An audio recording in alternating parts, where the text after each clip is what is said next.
to a special episode of Exploring Starcraft 2 lore. We are here to discuss the history of the Protoss. With me we have two esteemed guests, feardragon64 and HyperTurtule. If you like this content, do like and subscribe, and not for me, but the Xenon.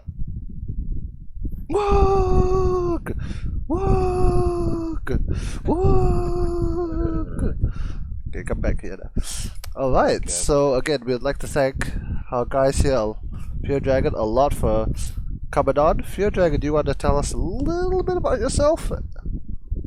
Yeah, thanks for having me. I am a StarCraft 2 commentator. I usually do a lot of esports stuff, but I love learning about random StarCraft things and random useless facts about StarCraft. But also, the lore has always been like an area of StarCraft that I've only had like a little bit of exposure to, kind of just through playing like the campaigns and whatnot. And I would see like some of the Red Gunner guy, like I see you podcast episodes and everything. So I've enjoyed some of that, but I am still pretty newbie to a lot of the lore, and I am also a diehard Protoss fanboy. You know, playing Protoss since Brood Wars. I always wanted to play the honorable race, and everyone knows that Protoss is the most honorable race to play. So. I'm sure Artosis You also do your share of programming and stuff too, don't you? Oh, yes. I do, yes. I am currently working on a bot, actually, that it plays the most honorable playstyle that Protoss player can do, which is cannon rushes people. So, yeah, I've been working on that. I saw. So how does it compare to bots that give you electric shocks or taunt you on Twitch? Ooh. I saw that tweet, and then I was like, what have you done? This is how the Purifier program starts.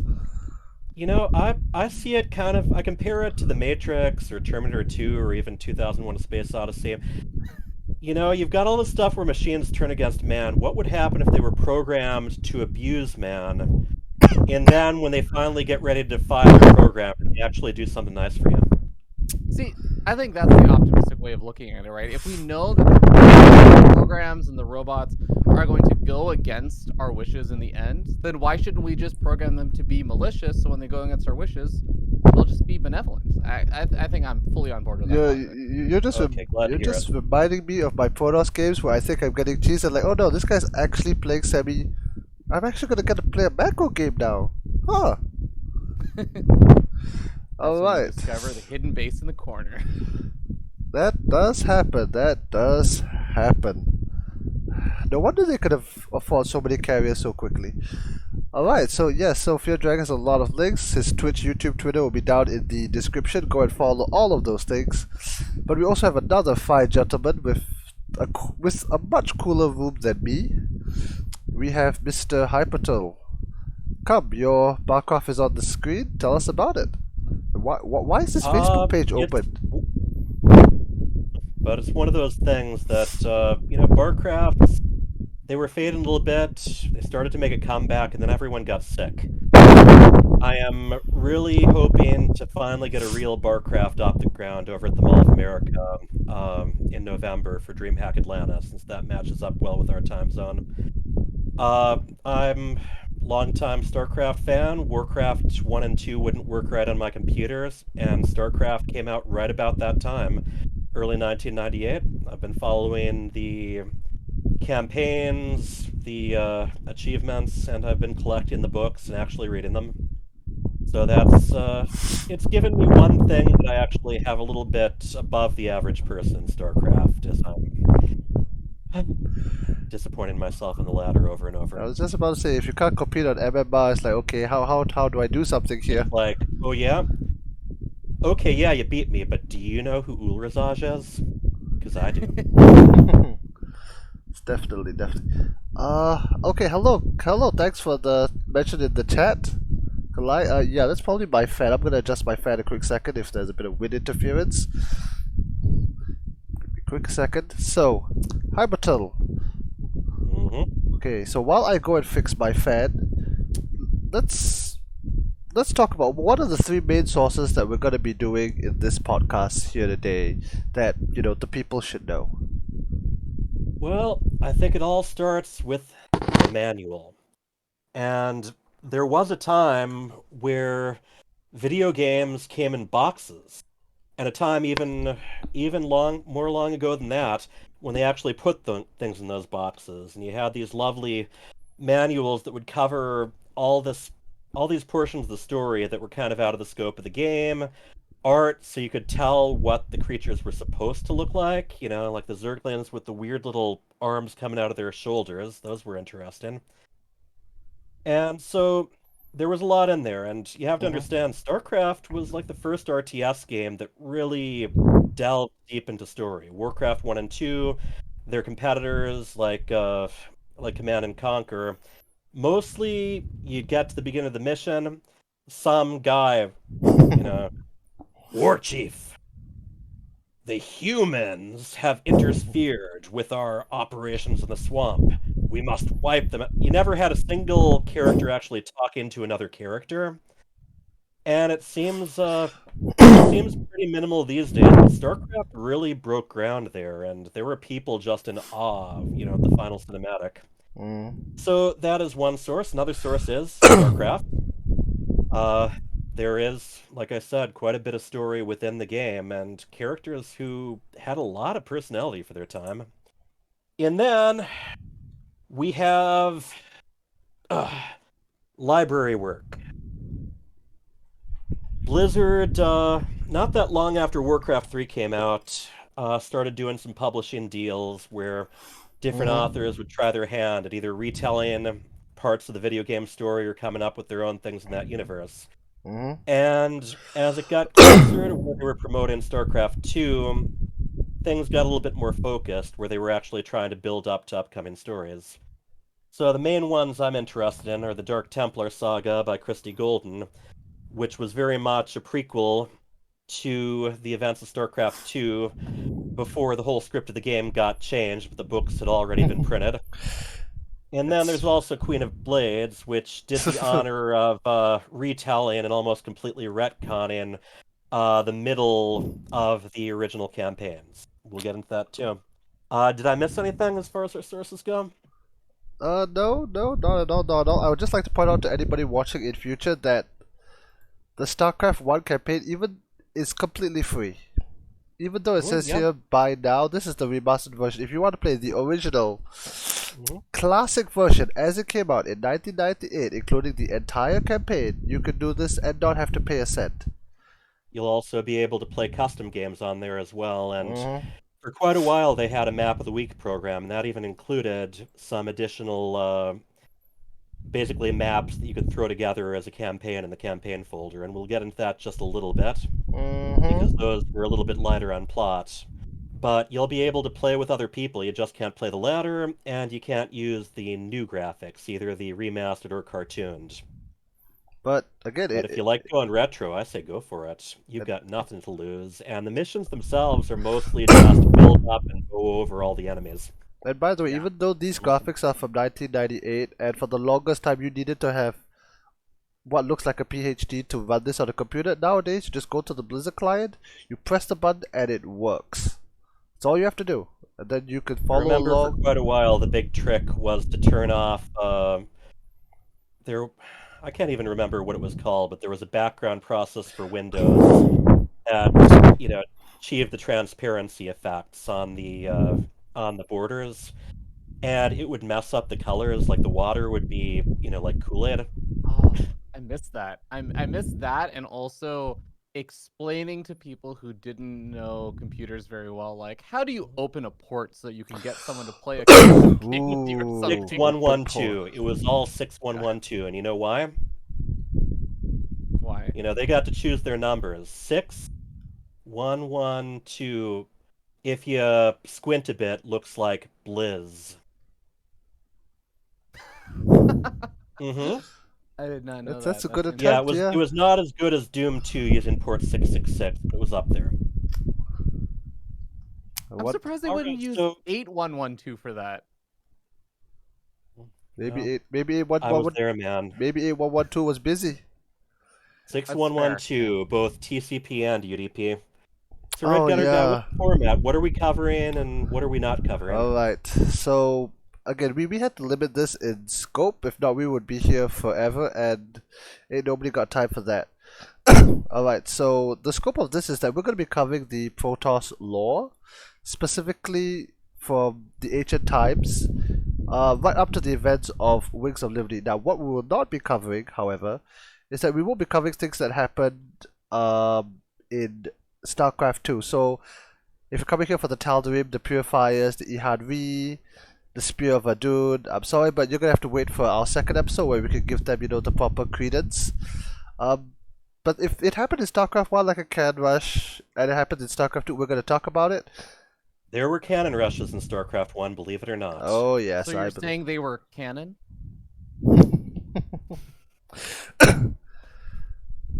We haven't found a cannon rush. Well, but there's not enough fight scenes in the books, damn it. I'll grant you that. I remember them doing some interesting stuff with, like, Terran structures, but yeah, not Protoss. Well done. Okay, the other thing that we're not really going to be covering, and I'm sorry to anybody here, is that we're not going to be going over the units individually. We will be touching on them when relevant to our main scope of history and story. But if you want a breakdown of the Reaver and how it works, come back another time. We're going to do a dedicated unit by unit episode at some point. But today is going to be history. We might even do a Terran and Zerg episode. Oh, yes. Or a series of them. Oh, yes. See, once we've got you. I want you to understand that. Another reason to like and subscribe to me and Fear, and again, if FearDragon gets lots of hits from here, then he's more likely to come back on, I think. Alright, so let's go to the history, and like any good history teacher, we're starting with a video. Oh. Yes, we are. Alright, so this video right here, for a bit of context, was released in September of 2015, right before Legacy of the Void-ish. Legacy of the Void was what, 2016, right, when it dropped? No, it was late 2015, just a little bit after BlizzCon. Ah, right. Yeah. Okay. And this was in between, I think, the last WCS circuit event of that year, in between that and BlizzCon.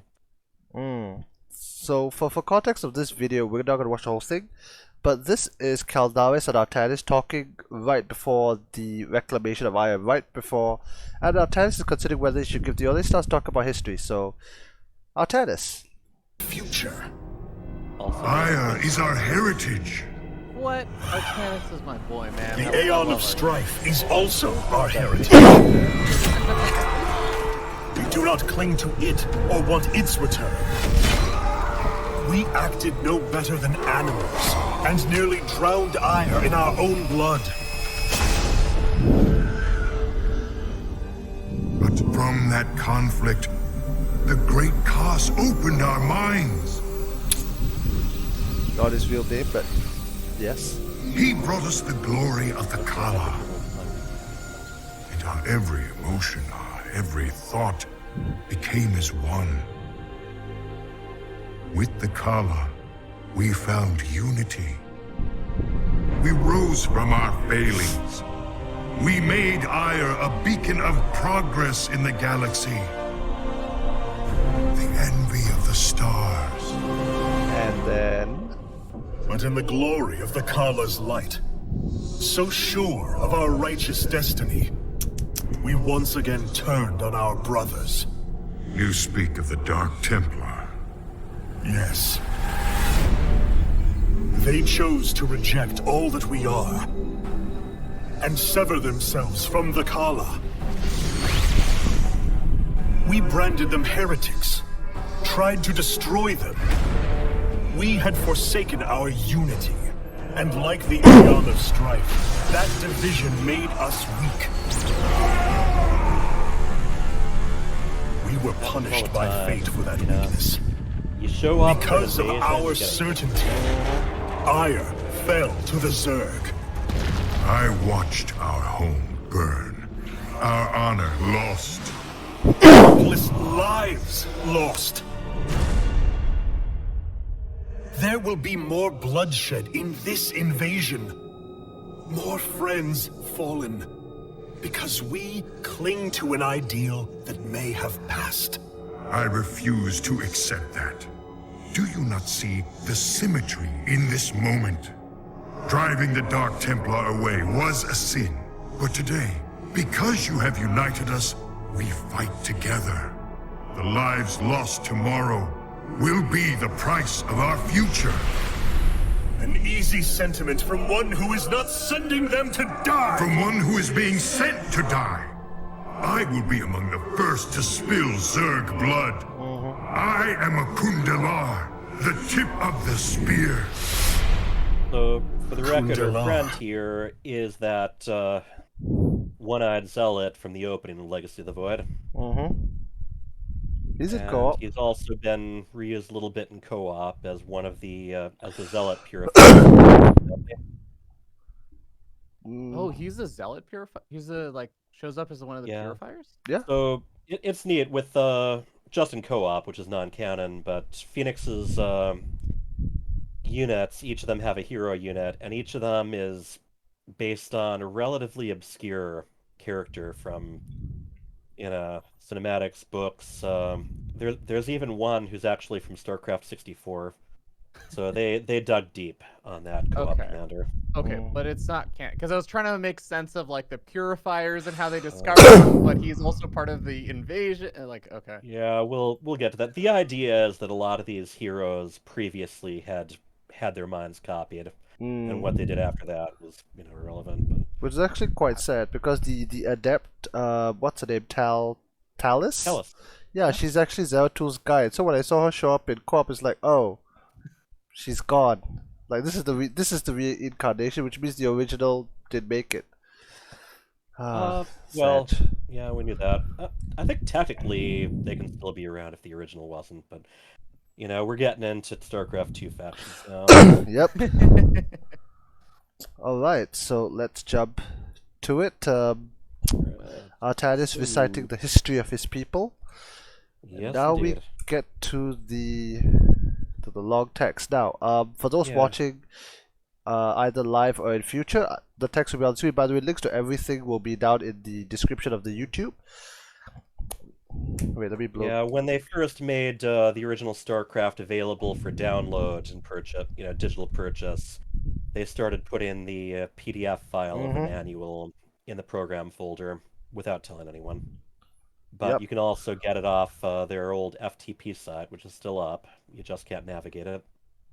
The link will be down there, and again, completely free from Blizzard, so don't need to worry about no copyright strike. Alright, okay, so a key note is that while the text on this, what I'll be reading is an abridged version of the text on the screen simply to save time. But what I'm reading, I tried my best to keep in the original writing because some of it's very good, although some of it is like, no, I can summarize this. Right, and the way I'm going to be doing this, I'll be reading sections of text off the notes, and then we can, comment on the different items as we go. As the White Queen told Alice, I the should drink best this. way to go through is to start at the beginning, make your way through the middle until you reach the end. Let me drink from the moon well. True facts. Okay, let's go. Let's do this.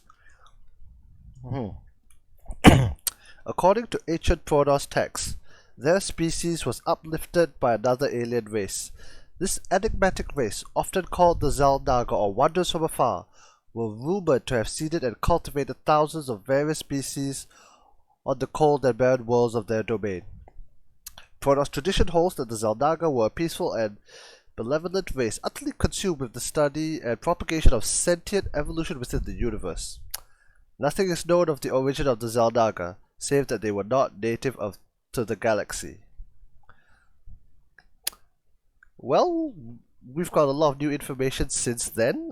We know at least somewhere where the Xel'Naga came from. But there's actually a very interesting part of this opening, which if you catch it, will start to make sense later. Which is that it's according to ancient Protoss texts. And text is subjective. Much like our understanding of the heavens, this was kind of their best interpretation of what was going on. I think one thing that I found curious when I was reading this was, I guess I think I hadn't really had a clear idea of even what Xel'Naga exactly were, if they were just like an ancient race that existed in the galaxy, or if they were like semi-gods that were creating new life forms, or what. So I found it really interesting. It was saying that they were basically just an alien race that likes cultivating like new or like cultivating civilizations and helping them out. So like, Bombers? does that mean that the scope of this is just in this galaxy that they're in right now, and they're just from a different galaxy? Well, that's stuff that we don't learn. I mean, a lot of it's still vague today, but it doesn't get built on much until StarCraft 2. But basically, yeah, they're from somewhere else. Mm-hmm. We got this galaxy, and primarily this one sector, the Caprulu sector, where all this conflict just keeps happening. How And profitable? it's an interpretation of them. As I think from the Protoss viewpoint, they were, they weren't quite gods, but they were looked at as that. They were, if anything, the Protoss saw them as someone the Protoss wanted to emulate them, if nothing else. And, there were other species that were looking the same way. Well, I see it, I think there was, possibly some inspiration taken from the Shadows and the Vorlons from Babylon 5. Just the concepts of, an ancient race the kind old of ones. serving to, cultivate and protect these young races. Slight spoiler alert, if you want to go and see where the Zeldaga came from, you can go and play StarCraft 2 co-op, but we'll get to that in a future episode. Yeah. Alright, okay, here we go. This is a long piece of text, but I think it's kind of important. Obsessed with fashioning the perfect life form, the Zeldaga labored to create a creature that would be defined by a distinct purity of form. For thousands of years, they carefully steered the delicate evolutionary process of the budding species. The Zeldaga focused their frustrated efforts on the most promising of their engineering worlds, Aya, a massive jungle world on the fringe, bore a race of highly advanced beings. These beings were incredibly adaptable to harsh and natural conditions and climates. The race had even developed a rudimentary tribal society based on hunting and warrior rule. However, the most distinct aspect was that they communicated with each other through a very complex method of distinct telepathy, allowing them to operate communally with striking efficiency. That becomes very important later. The Zeldaga were pleased with the progress of the latest creation and conceded that the new race was first of all the experiments to evolve beyond feral constraints. To signify their ascension in the galactic order, the Zeldaga gave the new race the name of Protoss, or Firstborn. The early Protoss... That's worth taking note of. Protoss means firstborn. Mm-hmm. Zelnaga means wanderers from afar. Everything has some sort of meaning as far as the names go. Oh yes. The early Protoss lived in harmony and seclusion upon the wall of Aya for hundreds of generations, never knowing the Zeldaga who watched them over from afar. Hello, by the way, hello Borg Gamer, thanks for joining in the chat. Yeah, oh, by the way, FearDragon, yeah, so Tal'Darim means forged in their language. Okay. Or the It's forged. kind of more along the lines of, like, forged by fire. Like, boy, they were battered into tougher shape. And, yeah, that's going to come up in some much more confusing fashion around the end of this. Oh, yeah. When we say, like, it means something, is that, like, in Protoss language, basically, right? Or what language does it mean that? It's Protoss, although they communicate just with their minds, and to some extent, it's it's kind of a word. It's like a title. So Gotcha. I think everything within Protoss is implied to have sort of deeper meanings than just words. Mm-hmm. I see. It's a name, but it's also kind of a description, or a way to basically a description of why this thing is this important. Gotcha. Yeah, it's always been a little hand wavy to me in my mind of like, it's telepathy, but also there is clearly a language that we have with like, literal word sayings of like Protoss units and stuff that are like. Yeah, and I mean they write too. They've got other stuff. The firstborn basically meant, they weren't the first race that the Xel'Naga tinkered with, but they were the first that got that little star on the report card. They were the first success. They're still talking about it to this day. Oh, sure they are. Mm-hmm. They're But the not. other thing is, purity of form is a weird one Oh because boy. Zerg have purity of essence, and that one's been a little bit more described as them being able to evolve and adapt just based on the essence of others. Purity of form, they never really strictly explain it, except that it has to do with like being able to go beyond physical limitations. So, most people who have thought about it way too much think it has something to do with their psionics. And there's other stuff going on too that they've kind of added when asked. That Protoss, yeah, they get nutrients out of the sun. They absorb moisture through their skin. They, as Loco loves to talk about, no orifices, and they're proud of it. I just Yeah. realized that technically that's exactly what even the Carbot Zealot does. It absorbs light and then does stuff. Okay. Yeah, it There you glows. Yeah. So, I mean, I feel like the common question or the common comment also is, are Protoss plants then? If they are operating on photosynthesis and just absorbing moisture from their environment? By definition, I think they move too much. That's fair. Okay. You know. Well, that kind of kills my follow-up question, which is, if you eat a Protoss, are you still a vegetarian? If they were plants. I've heard so many arguments about fish still, being able to, not count. I'm willing to bet that you're gonna get a gimme when it comes to Protoss, especially if you killed them just to win the game and just taking care of the leftovers. Which is kind of funny because even in Protoss lore, like they have their own fruits and their own plants, so they see themselves completely distinct from that in that sense. There's life on the planet that has mouths and ears, whatever. Yeah. The critter that they like to put on that tile set is the Bengalas, which is like a puma. Right. Okay, so the firstborn gradually became highly intellectual and introspective, achieving great heights in not only their cultural advancements but also personal, individualistic achievements as well. Exhilarated by their seeming success, the Zeldaga finally made themselves known to the Protoss, never suspecting the chaos that was to come. Dun dun dun. Dun dun dun. Alright, so at this point, if we haven't made it clear already, you have to take everything I just said, especially if you play StarCraft 2, as this is what they saw. This is what the kids saw in the cradle while the parents were doing things. This is their interpretation of the past. Well, I think in literature, what they call this is the imperfect narration. It's not necessarily something they so much changed as you finally get to see what was going on beyond the Protoss and Zerg viewpoints. Yeah, like and it's worth pointing out, they're talking about like these hunters and warriors and this communal link.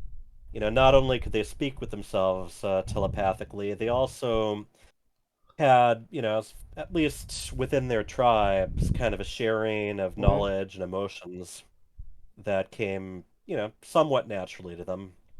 Which was a pretty big deal for the Zeldaga too. Yeah, it's like, wow, these guys can cooperate. Yeah, and I guess to be clear, and I think we're maybe going to talk about this later in the history and stuff, this is just like through the cooperation of telepathy. It's not like the Kala that everyone talks about later and stuff, right? Yeah, we're going to be getting to that, but yeah, the Kala doesn't happen by itself, and it's not strictly about whether they still have their nerve cords or not. It's basically something they have to work together to form, and that's why they've got these other Protoss that don't automatically end up as part of it. And at this point in the history, it's something that's kind of happening. They haven't worked out the science of it. They haven't worked out rules. It's like when you first get to Hello World, and it's like, oh, what else is it here? We have a bunch of individual nodes, and we don't have an internet yet. Yeah. Oh, the ARPANET. Well, we're getting there. Now, of course, it doesn't go well because the next section is literally titled The Eon of Strife. The arrival of the Xel'Naga seemed to bring the scattered tribes even closer together as the overjoyed Protoss looked to their wizened creators for truth and insight. However, in their own arrogance, they grew apart and began to isolate themselves, focused on individual or tribal accomplishments. In doing so, they weakened their psionic link. This sabotage their progress as a race, greatly frustrating the Xel'Naga angry. They speculated that perhaps they had pushed the evolution of the Protoss too far, marring the purity of their creation. And this was a time where the Protoss also were getting a little bit suspicious of the Xel'Naga. It's like, wow, if they're so powerful, what are they doing here? And, if you know the whole story, yeah, there might have been some ulterior motives with this group of Xel'Naga too. But generally, the big failure was seen in them having their own aspirations and competing with each other and not always sharing the progress and, discoveries they've made. Also, the ancient text says. By the way, a key point that I had to summarize that I just want to mention very briefly here is that everything I just said, it did happen over the course of 3 months or a StarCraft game, even if it's a PvZ. This happened over thousands of years as per their traditions. So there was a period of time where probably for generations, as far as they're concerned, the gods floated among them. They taught them stuff. They were the mentors. In fact, one of the terms that you see in the books is the Ihadri, which is also the name of a skin set later on, and another faction of Protoss later on, which is very confusing, and even our... Some of these words overlap a bit. Oh, yes. Yeah. But they were also called Ihadri, means the great teachers. And a big thing to also keep in mind is Protoss, this was a long time, but Protoss also lived a really long time. 700, maybe even 1,000 sometimes. And they also, they didn't reproduce often. And there's, so it's one of the classic lore Q&A things where you want to, people wanted to ask, so how do Protoss reproduce? Oh, boy. And just to see how cheeky of an answer the Quietly. writer would give. Quietly. Yeah, very carefully, I think, was one of the most popular answers. One of the other big ones was, give the Protoss their privacy. Wow! But there are young Protoss, that they refer to as younglings, smaller. But yeah, when they talk about a young Protoss, that Protoss might be 200 years old.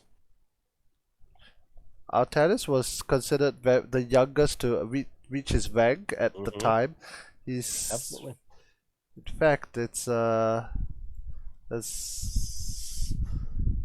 500 years old. Yeah, the little thing from the no, he's 260. There, actual. Okay, yeah, he was 260. Yeah. Yeah, that's young. Like Tassida is 500. Rashagal is 1,045. Over 1,000, yeah. It's over 1,000, yeah. I know that we don't know how Protoss reproduce, but my understanding is that we do know that Protoss don't reproduce very often, right? Like it's like a pretty and rare that there are thing. males and females. So one of the really weird things is there's a couple female characters who have sisters or a mother, but they never really have family units. You have some of those little connections, and I don't think there's been a single time where you hear a male Protoss discuss their relations. So yeah, there you go. Use your imagination, kids. In fact, was the mother example? It also depends because it could the whole mother sister thing, it could be different based on which tribe they're from. And well, you had their culture beyond 3... that too. So you had the what do you call them? The Preserver sisters, the 3 of them, and you had Rashagal and her daughter Vorazun. that's But with the Ire Protoss especially, it gets very fuzzy because when you're all connected, mentally, it's like you're not closer to your family than you are to the rest of the entire planet, really. Unless you're a preserver. Apparently. All right. If you have such a high station and we're being Mhm. trained that hard, yeah. So, believing that they had made a grave mistake in pushing their failed creation too fast, the Zeldaga made to depart Aya forever. The suspicious Protoss, at hearing of their creator's departure, reacted with rash, violent attack upon the Zeldaga warship. Good job, guys. The Zeldaga fended off the Protoss' reckless attack and sorrowfully launched the greater number of their massive ships into the trackless voids beyond Aya.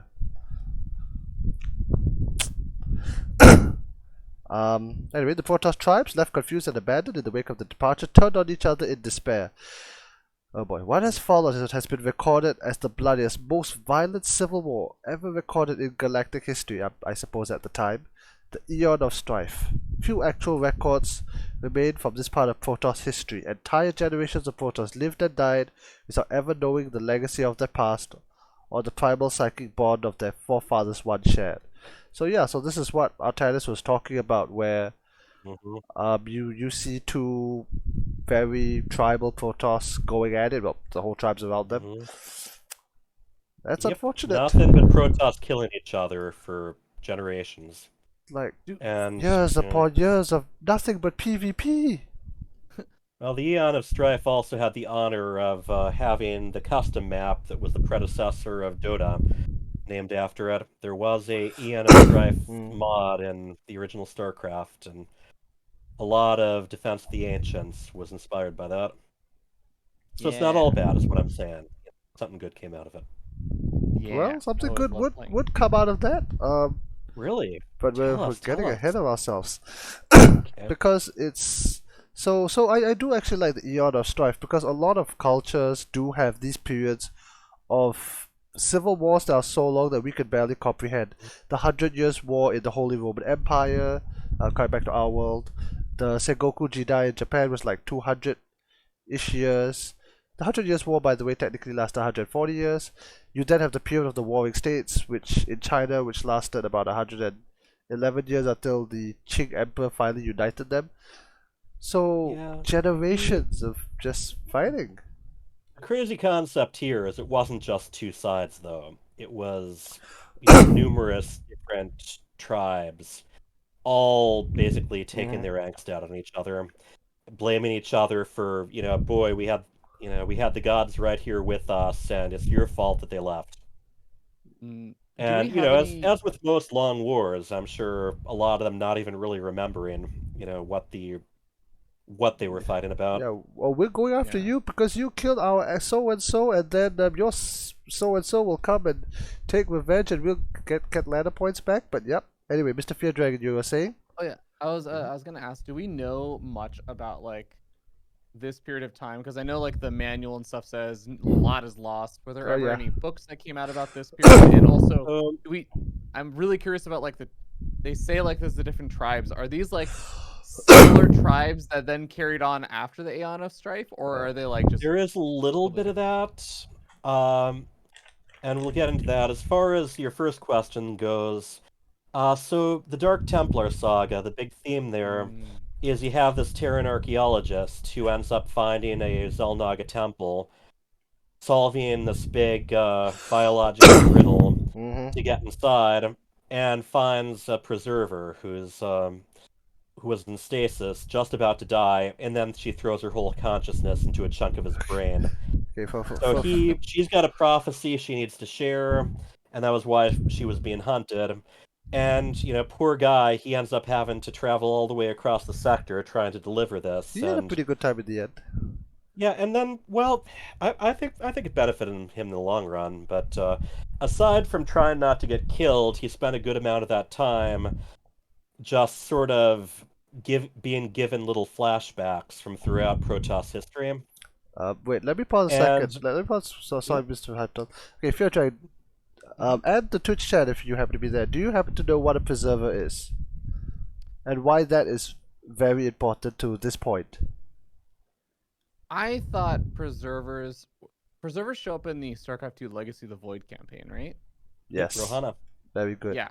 Okay, yes, that. I remember it's like that group of people. Yeah. Yeah, it's a group that's has a very unusually strong connection to the Kala. And since the Kala is everyone sharing every thought and emotion, preservers actually are enough in tune with it that they can access any memory of pretty much anyone. It's instead of And like accessing like these specific ports or like even on the network, it's like slash all of all time. well, and it's also, they actually feel, it's not just like data, they feel what was being felt. They get the whole picture, including biases and hatreds as well. And that's what Rohana is struggling with a bit in StarCraft 2. Which is But so this memory is about as in depth as you can get, and that's of Koss, who we're going to be getting to soon. There's a bunch, there's some points in history, and then there's some points from the first game and stuff. Yep. Now, but before we move on, there's one other thing I'd like to point out that was quietly added on later, because while it says here that though the Zelnaga departed, the Protoss was left behind, that turned out to be not true. A small group of Protoss were taken with the Zelnaga, either during this time when they took off, or a little bit later, somebody came back and grabbed a bunch of them. They would eventually become the Tal'Darim, and Alarak eventually as its High Lord. This is secretly the genesis of the Tal'Darim. Yeah, well, Alarak not until much later. pretty far into the Legacy of the Void campaign, but yeah. To distinguish between somebody else's Tal'Darim. Yes, and as far as Zelnaga goes, one thing you kind of gradually learn is this wasn't like the main Zelnaga group. This was kind of an offshoot of them, who, the main Zelnagas had sworn not to drink. Which we will get into. Yeah, they had some of their own purposes. Tease. So yes, do follow the channel and everybody else to when we eventually get to our Angry Boy, which was the best thing of Legacy of the Void. There, I said it. Alright, so Koss and the Kala. Look at this artwork. These guys look like, okay, to be fair, these guys look like a Warcraft 3 acolytes. Yeah, that was a Chris Metzen one. Yep, there he is. You got a lot of great pictures in the manual from Chris Metzen or Sam Didier. It's got that Sam aesthetic Didier, style too. yeah. Okay, I'm sorry, I was like scrolling down, I saw this picture, I just had to comment on it. Picture, nice. I love the way Metzen signs his artwork, by the way. It's such a great signature. If I remember, I'll leave a link to whatever Chris Metzen is currently doing in the bottom. He has started his own tabletop role-playing game company. Good staff. Okay, here we go. Games, I think. I forgot. But yes, he's doing his own thing. He's no longer at Blizzard. We wish him all the best. Yeah, no longer voicing Thrall. He had a good run. Thrall had a good run. Okay, but we're not here to talk about Thrall. We're here to talk about Koss. Although there were many different factors that led to the ending of the Eon of Strife, one unprecedented discovery is cited with bringing about the radical change of the Second Age. An eccentric mystic stumbled upon a pivotal insight. Eventually, he would be referred to as Koss, or he who brings order.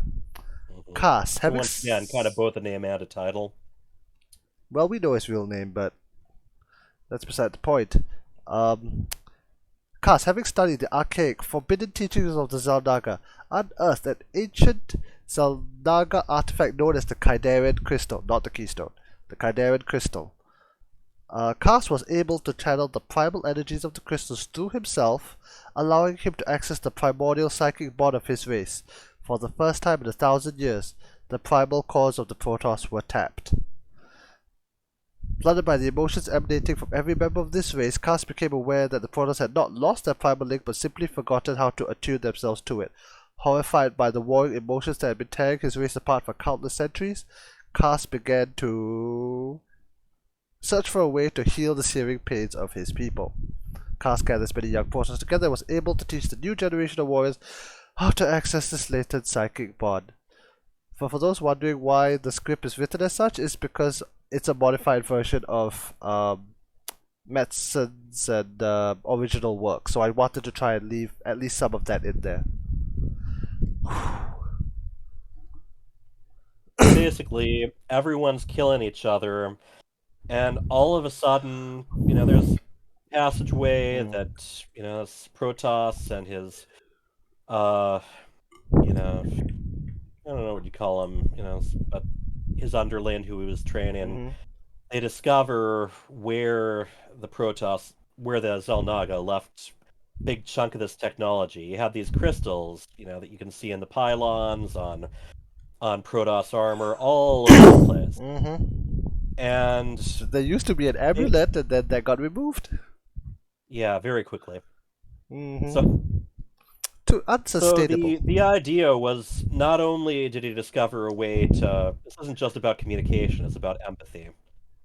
So all of a sudden, all these Protoss who understood the way each other were feeling, and it made it a little bit more difficult to decapitate each other. But still possible. Possible, yes. We'll be getting to the Kala a little bit more, because we have another section on Protoss Society specifically. And that's where we're going to be talking a little bit about the mechanics of what we know about the Kala, how it feels, kind of how it works. One thing important to note was that... Oh yeah, is that it was so bad, is that, unless I'm misremembering it, in one of the books, those guys found it kind of by chance after a raid. Like, they were actively fighting another tribe.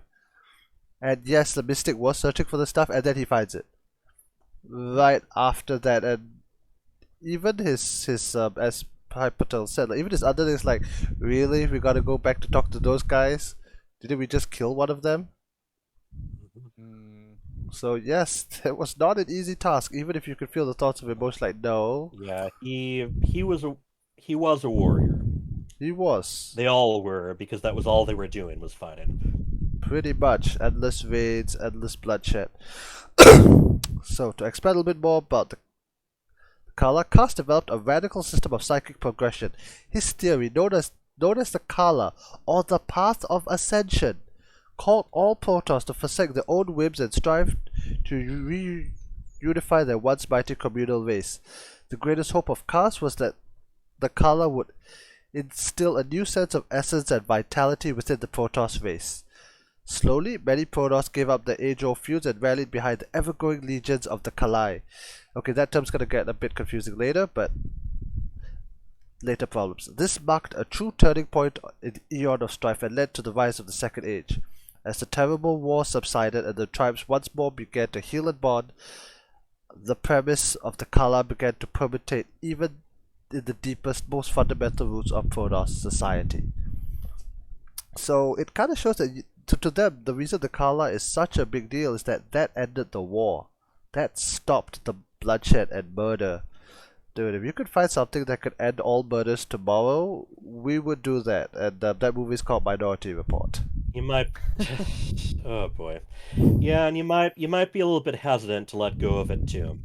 I think the two things to me that are interesting about this is, one, I think, and this is getting into Starcraft 2 Legacy of the Void a little bit. Sure. Like, nothing's in a vacuum. One is that I think one misconception I had was that Amon had a lot to do with the creation of the Kala, but it sounds like it didn't, question mark, but two, also the Kala is more a rediscovery of what existed before the Aeon of Strife then. Is that right? Yeah, but, well, the thing is, before the Aeon of Strife, there were the Xel'Naga. And they helped, although they didn't create this communal link, but they did help turn it into something greater. And no, you're more or less on the right track, that it also served as an Achilles heel for the entire Protoss race. Kind of makes sense why Amon was able to hijack it. I mean, the little kid finds the terminal and he starts hacking away, he's so happy. Dad comes along, it's like, oh yeah, this thing. Let me use Of course I can get into that work. I was the one who set it up. Sysadmin. I know the password. I see. So it's not so much that Amon ends up creating the Kala or anything, but he knows more about it, like this system that basically was introduced, or I guess kind of brought to the Protoss race. He helped mold it. Yeah. He helped take this communal link that was already there and turn it into something where everyone was plugged in. to the Mhm. same point. Actually, if you think about it in terms of like programming languages, it's really like the color, which again is the Path of Ascension, was the program written by Cass to do this It's thing, but Amon it's is kind of like also a they programmer. rediscovered something that Amon was involved with originally. Yeah, Although that being makes said, sense. it's like the Mhm. Chimerian crystals were just one of many, many functions, and there is a section later on another use of a Chimerian crystal, another use Oh, case, if you will. A very good IT example I have waiting in the wings. But yes, it they're was just handy one of little things. tools, Yeah, it was a and tool. although the Protoss do have, their own natural psionic abilities, they can be used to really enhance them, direct Mm-hmm. them, focus them, repurpose them, as well as repurposing all these other energies. And the Xel'Naga, I think there's a whole discussion from Kirax about how the Xel'Naga saw everything as sort of energy and data, and hence why you really had a the Deus Ex Machina artifact where if you need it, it can do it. That's Stupid how. keystone. All of Legacy of the Void is a MacGuffin chase. No, Wings of Liberty. It's fundamentally a MacGuffin chase. Yeah, well, it's difficult to even design a video game without at least some MacGuffins. Otherwise, you can't justify why you keep doing more of these. StarCraft One did not have that many MacGuffins. Not that many, but there were. But okay.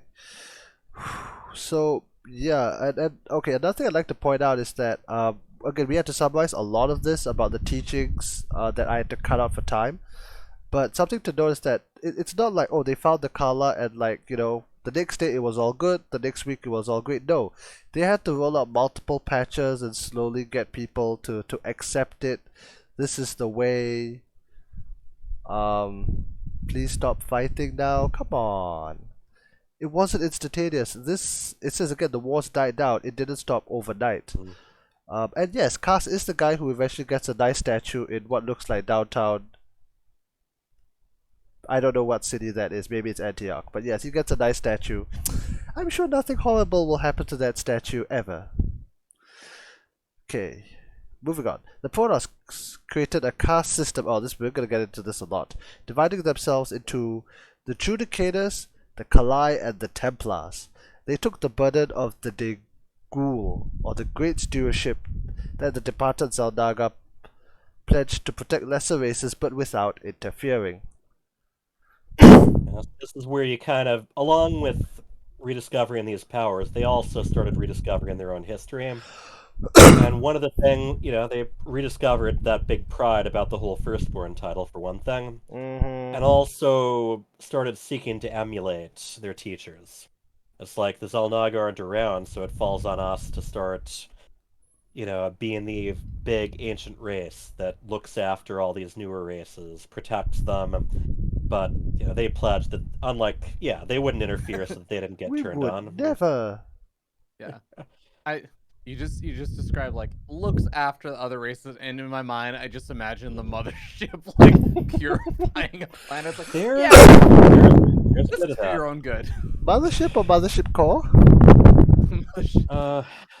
Well, if you go back to the right point of StarCraft 2 1v1 balance, then Mothership felt like it could purify an entire planet too. Or Well, it's neat because there actually is a short story that describes some of the history with motherships and colossi, and specifically a conflict they had with one of the lesser races, the Kalath. And that was where they ended up actually getting into a military conflict with one of those younger races. And they fried them. literally. I mean, well, yeah, it's like further back than the Stone Age, basically, for them. And that's why a lot of these weapons were banned or hidden. Now, the caste system, like you said, we'll get into that more, but a lot of them being placed into those castes had to do with what tribe they were in at the time. So that's kind of where the symbolism and titles of the tribes still stick around. Yep. Okay, we're skipping this section of the field guide because a lot of it would eventually be condensed into the society section. So we're gonna move on to Anything you want to add? Oh, yes, that point about not interfering becomes very important right at the start of StarCraft 1 with how, events happen with First Contact. Yeah. And Well, you why got the they whole Prime Directive in Star Trek about how they yep. are never supposed to interfere, but they do every episode. Yep. Like, It's more of a guideline, You should always leave comments in your code. Code should be clean. It's like, no, whatever bloody works. Number 3, the pirate code is more a series of guidelines. Oh, that's an excellent There you have impression, it. man. Dude, you need you dude with the hat. You'd be an excellent pirate. Yeah, might not be all as cracked up to be, but I'll give it my best shot, Captain. Okay. So now we go on to everybody, especially a certain English-speaking Korean caster's favorite unit, the Dark Templar. Now, although the enlightened civilization grew and thrived, the Protoss Conclave, which is their leadership council, kept a dark and shameful secret hidden from the masses. There were a few dissidents who refused to embrace the color, believing that the individual identities would be erased to further promote Judicator rule, Conclave rule. The rogues were not hostile or militant, but they believed that the Conclave's communal agenda would be the eventual doom of their race. To show their disdain for the Conclave and the Judicator lackeys, the Dark Templar ceremoniously cut off their nerve appendages, severing themselves from the basic communal link that all Protoss share. Convinced that the rogue tribes constituted a palpable threat to the new order, the Conclave ordered the Templar forces under Adu to eradicate the dissidents. So that's Adun as in Entaro Adun. Mm-hmm. Adun was like the most decorated warrior of all the Templar. Mm-hmm. And yeah, got called upon to do this very delicate job. Yes. I mean, Adun is a big deal, but I would also like so much for unity.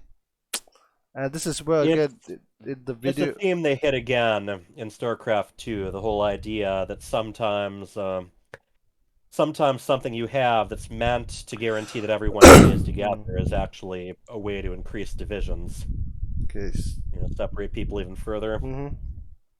And, so now you have this situation where you have this ruling government of a dozen or so people proclaiming this group as dangerous because they will break our unity, they will bring ruin to the society that we kind of own.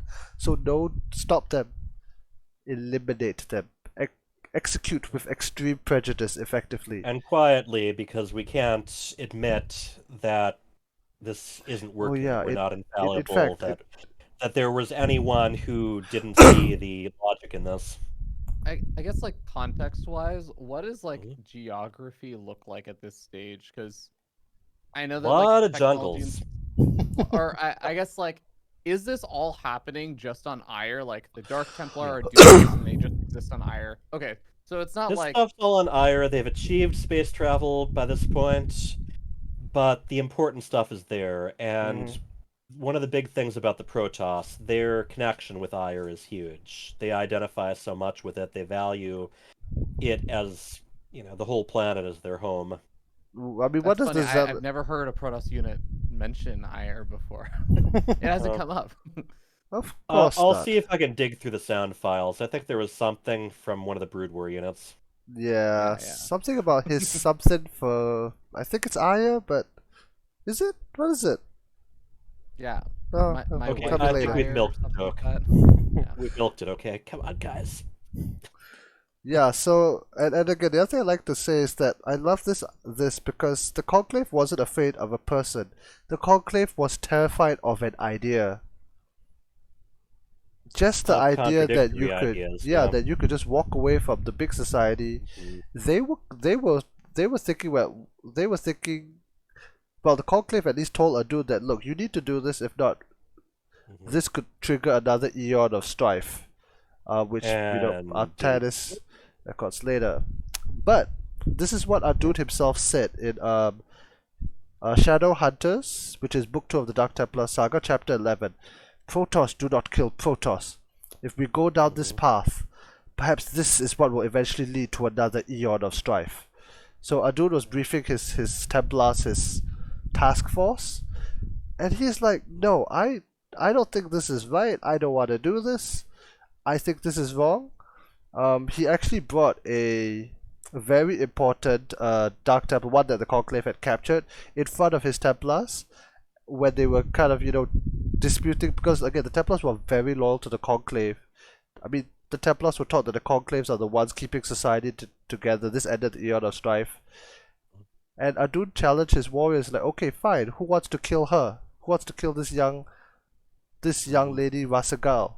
And like none of them could do it. Whose name you might recognize if you played the Broodwar expansion. Yep, she was a lot older by then.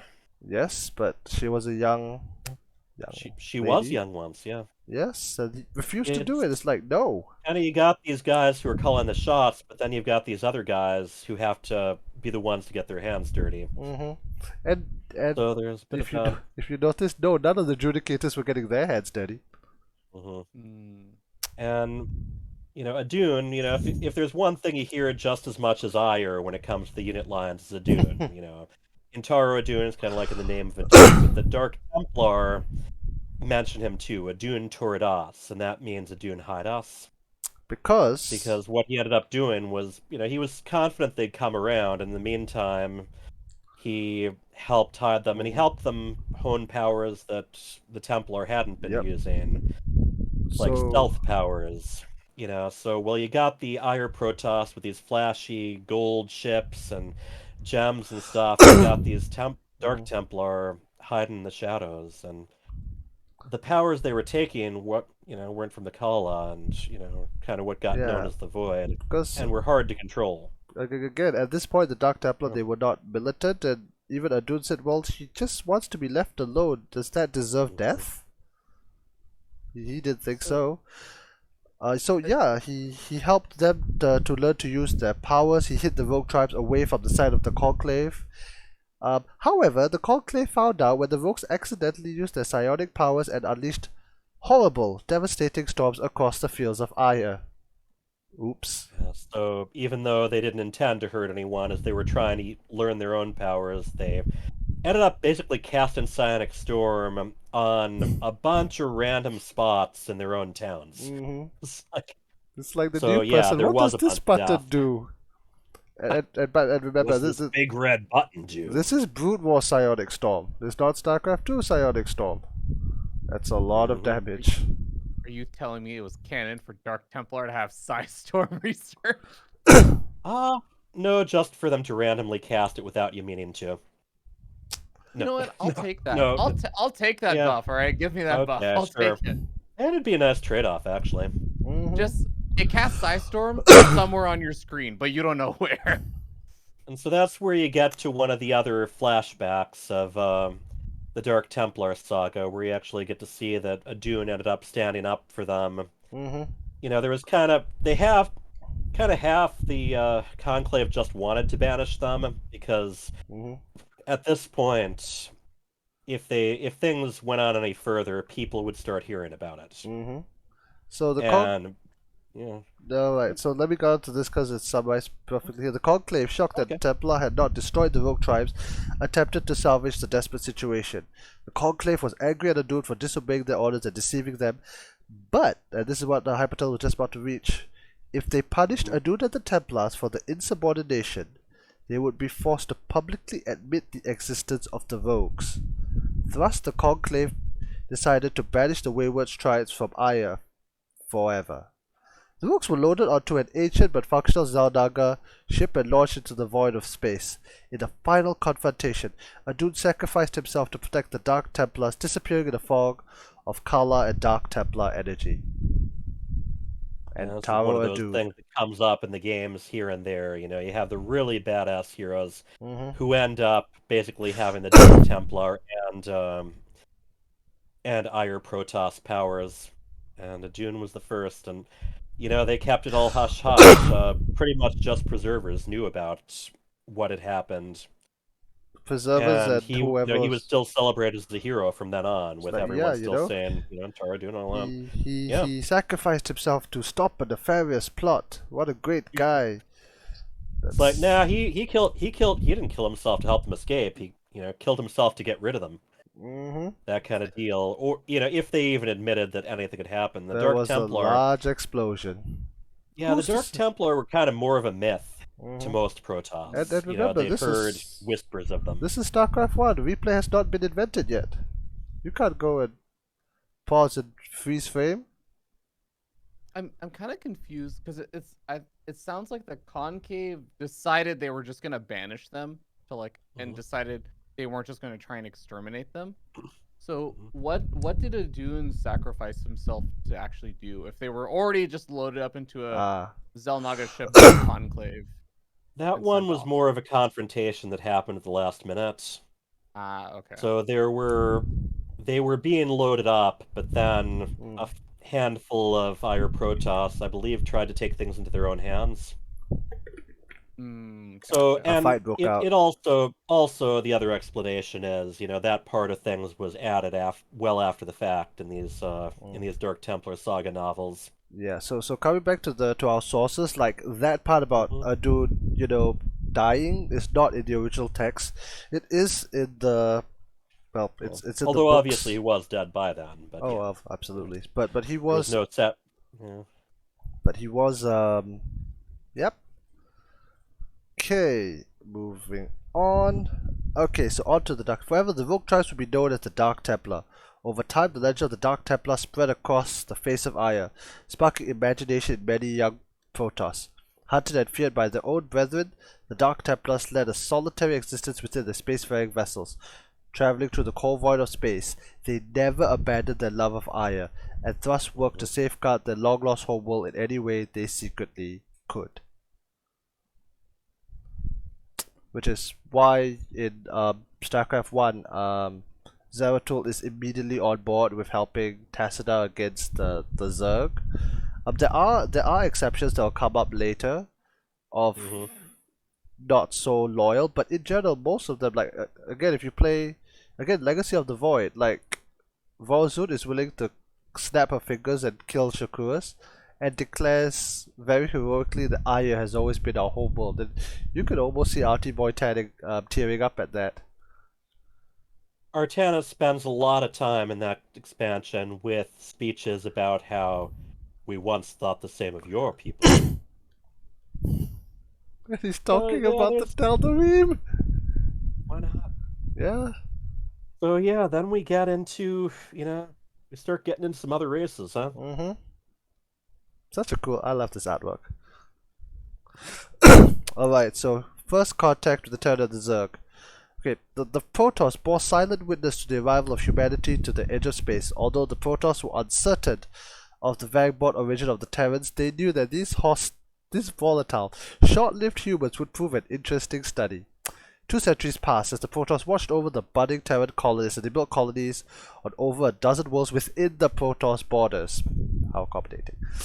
The Protoss found the Terrans to be fascinating in that they constantly fought against one another, yet still flourished and advanced their technologies and industries by leaps and bounds. Bidden by the strict dictates of the Dagul, the Protoss were forbidden to directly interfere with the reckless Terrans, no matter how much they wished to do so. This disjointed relationship lasted for many years between the two races. So that's PvT. They're continuing their stewardship, but from their eyes, it's almost like, oh boy, this species of fish somehow got into this other lake, and boy, is it doing a lot of damage to the habitat. It's eating everything. It's taking all the Vespene gas. And I like that.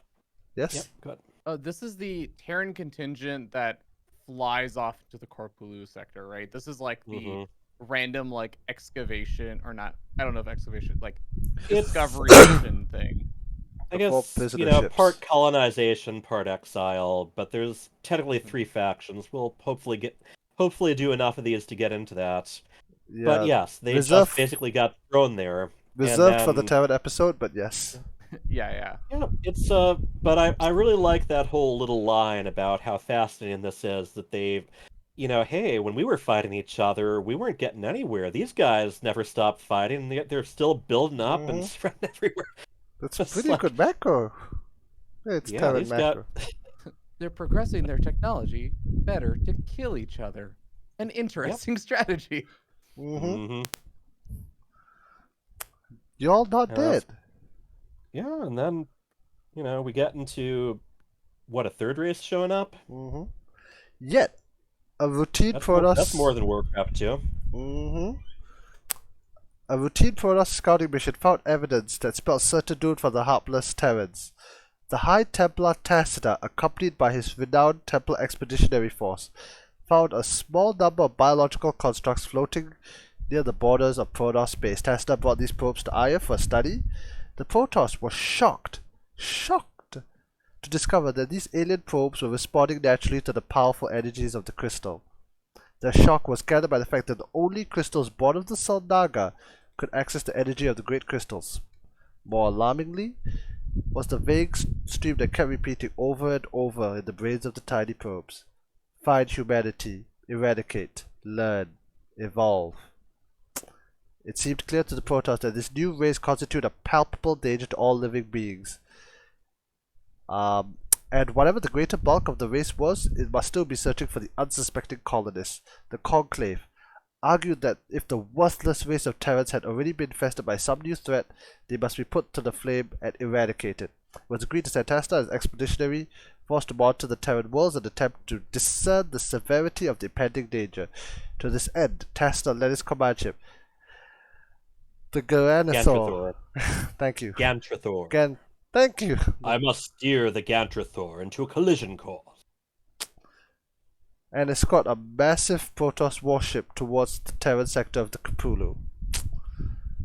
Yeah, so they completely freaked out. Yeah, going back to my analogy before, I hadn't really thought that far, but now all of a sudden it's occurring to me. So this is like that lake, that fish without any natural predators spreading everywhere. Now all of a sudden there's some sharks that got dumped in there too.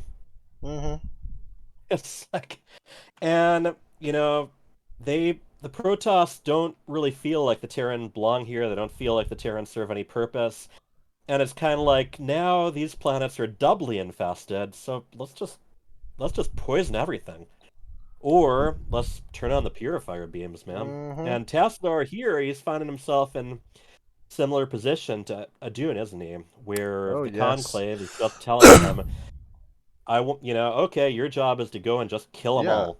Because Testa found the fringe colony of Charsawa had indeed been infested by alien organisms. The entire surface of the colony had been covered in a thick toxic substance that continued to erode the planet's crust. So that's what that does. Right. To make matters worse, the aliens themselves had either infested or slaughtered most of the human colonists. Testa, horrified by the colony's devastation, could only wonder why the Terrans had not already rushed to aid their besieged worlds. Because, of course, the Conclave, hearing of the colony's fate, immediately ordered Testa to burn the entire planet of its infestation. Knowing the burning would eradicate all life on the planet, Testa sorrowfully obeyed his masters. And that's literally the cinematic that opened StarCraft 1. Not exactly. The cinematic that opens StarCraft 1 is sort of the aftermath, where you have some guys on a scavenger ship trying to look for a spare part from a battle around there, and then this carrier or something shows up and just toasts it with the same purifier beams. A ship that we'll never ever see in the game, even though it's in the opening cinematic. It's fun. The cinematics were made kind of independently of the game, and they take a long time to render because they're all pre-rendered in 3D. This is so 1996. That ship at the very beginning of the original StarCraft was a scavenger ship, which was supposed to be in the game. Terran were supposed to have this mechanic where they could basically pick up resources from destroyed units, and it got scrapped. But they'd already made the cinematic, and that ship even showed. A bunch of that type of ship even shows up in the ending cinematic of the Terran campaign too, because they got the models. Might as well use them. Yep, the scrapper ship got scrapped. Hey. All right. Well, as for why the Terrans didn't do anything, we'll get to that in our Terran episode.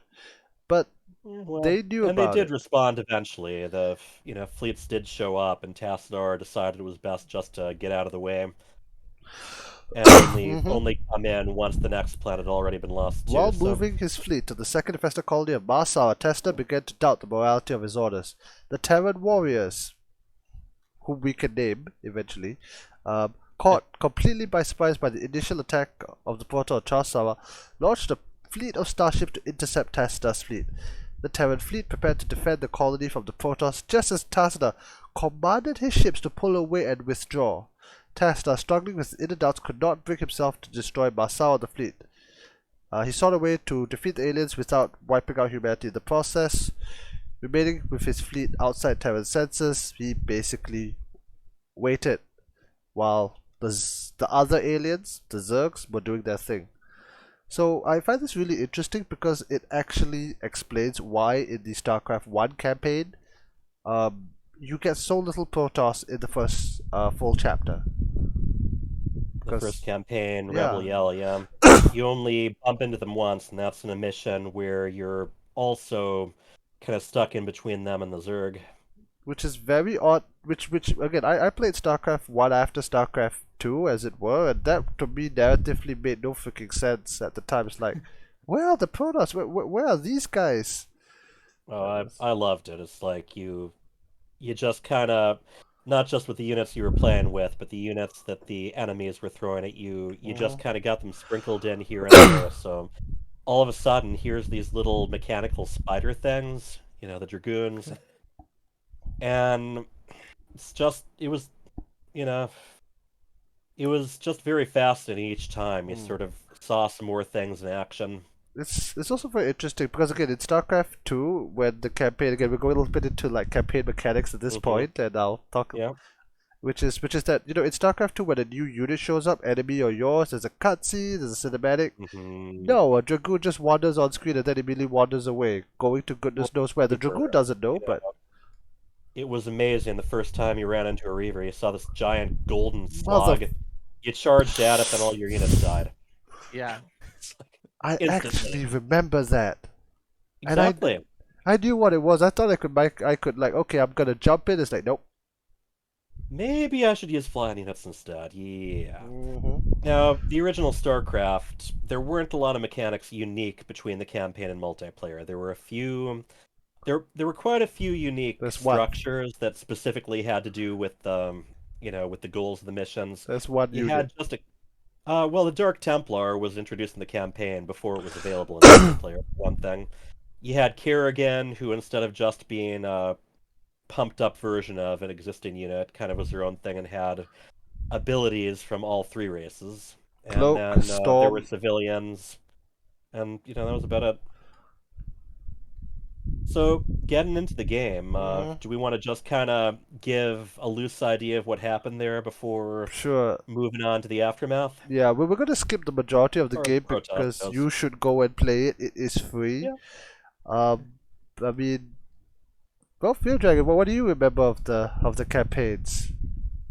Oh man, I mean, I think a lot of it ends up being a bit of a blur to me because it's been a few years now since I last played the campaigns. But when did you first play it? When did I first play it? Like I think 1997. Like okay, 1998. Yeah. Okay. Yeah, cool. Yeah. So like StarCraft 1 and then also Brood War campaign, everything. I think like StarCraft 1 campaign, the thing that I remember is literally just Tassadar steering Galanthrothor into, like, everyone remembers that cinematic. It's just so unbelievably hype to like save everything. I remember a lot of Zelnaga, like not artifacts, like towers and stuff, and having missions crystals around and those. temples, yeah. I distinctly remember killing in Brood War Cerebrits with Dark Templar, which probably solidified a lot of my love for Dark Templar. I'm like, wow, these do a lot of damage. Oh yeah. But yeah, I think like for me, a lot of it was definitely a bit more of a blur. But I do distinctly remember a lot of what even you guys are talking about around Protoss being like very gradually introduced, and I think that's actually a lot of the reason why I ended up liking Protoss a lot is like they were kind of this like mystery race that just kind of got like pumped up. Like you'd see little bits and pieces of them and you're like, oh my god, all these units are like super badass, but you just don't get to actually interact with them for a while. Then you finally get your hands on them. Like, this is actually really cool. Yeah, that's actually a great point, because in the Terran campaign you just see the units, then in the Zerg campaign you start talking to Tassadar a little bit, and then you finally get the full Protoss campaign. It's like the grand finale of that.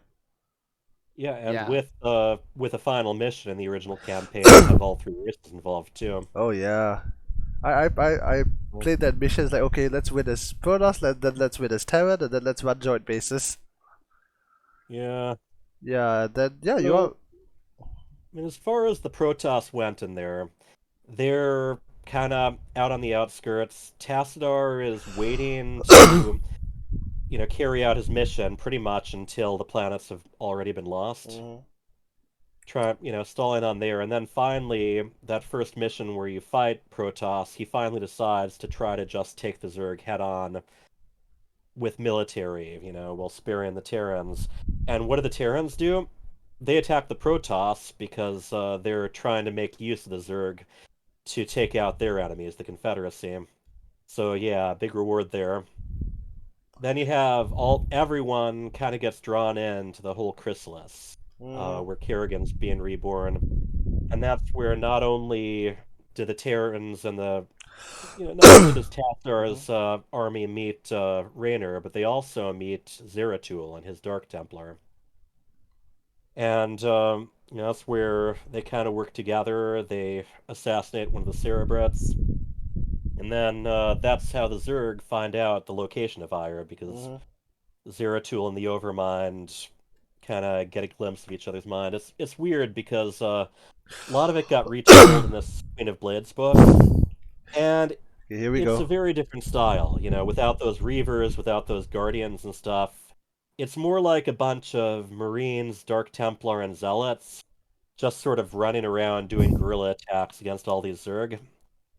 And this Cerebrit that's supposed to move on and be involved with Ire gets killed too. And that's also where they first said that the guy you're playing as in the original StarCraft is actually Artanis, as opposed to Artanis being someone who doesn't show up until Brood War. So they fiddled around with things quite a bit.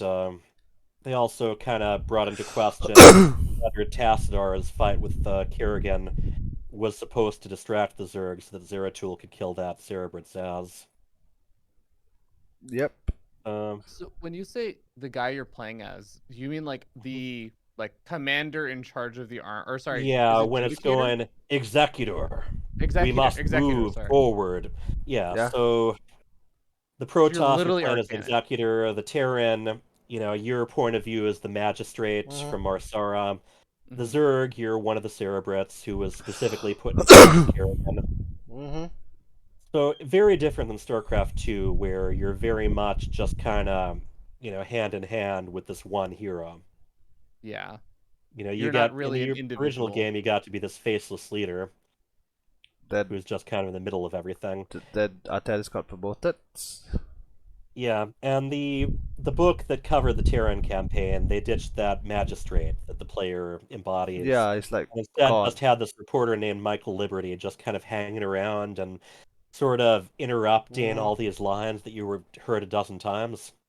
It's like, oh, but hey, where'd this guy come from? He wasn't in the For logs. service purposes. Yep. So we'll get to all that in the third episode, but yes. So yeah, anyway, the Zerg successfully end up invading Ire. They ate it. The Overmind manages to plant itself on the surface and grow into this massive, clump of tendrils. You still see that in Legacy of the Void. If you look really closely, it's there. Yeah, the It's husk right there. is still there. The whole thing, the Dark Templar come back to help, and instead the Conclave is more terrified of them than the Zerg. By the way, they're so man, set in their ways, convinced that they're doing the right thing. It's the only thing to do. I actually like that part of the story because Aldaris actually listens to Testa right at the beginning. Oh, kill the Cerebrit. Okay, we'll send one of these guys to go and do it. And then only like later it's like, it didn't work, you son of a... And it's like, no, you have to use a Dark Templar. It's like, no, I'm not listening to you. I listened to you the last time, and now I have a Dragoon instead of a Zealot. I'd rather And there's have. that wonderful monologue from ZeraTool, are you truly so blinded by your vaunted religion that you can't see the fall ahead of you? And, it goes on. Hmm. I'm kind of looking at a little quotations thing right now. And it's like, unto my experience, Alderus, all that you've built here at Ire is but a fleeting dream, a dream from which your precious conclave shall awaken, finding themselves drowned in a greater nightmare. So there's kind of a Hmm. righteous blindness that it's really playing with. Yep. And in the end, yeah, they kill some Cerebrits, and Tassadar finally takes down the Overmind with both Dark Templar and High Templar Ire Protoss energy.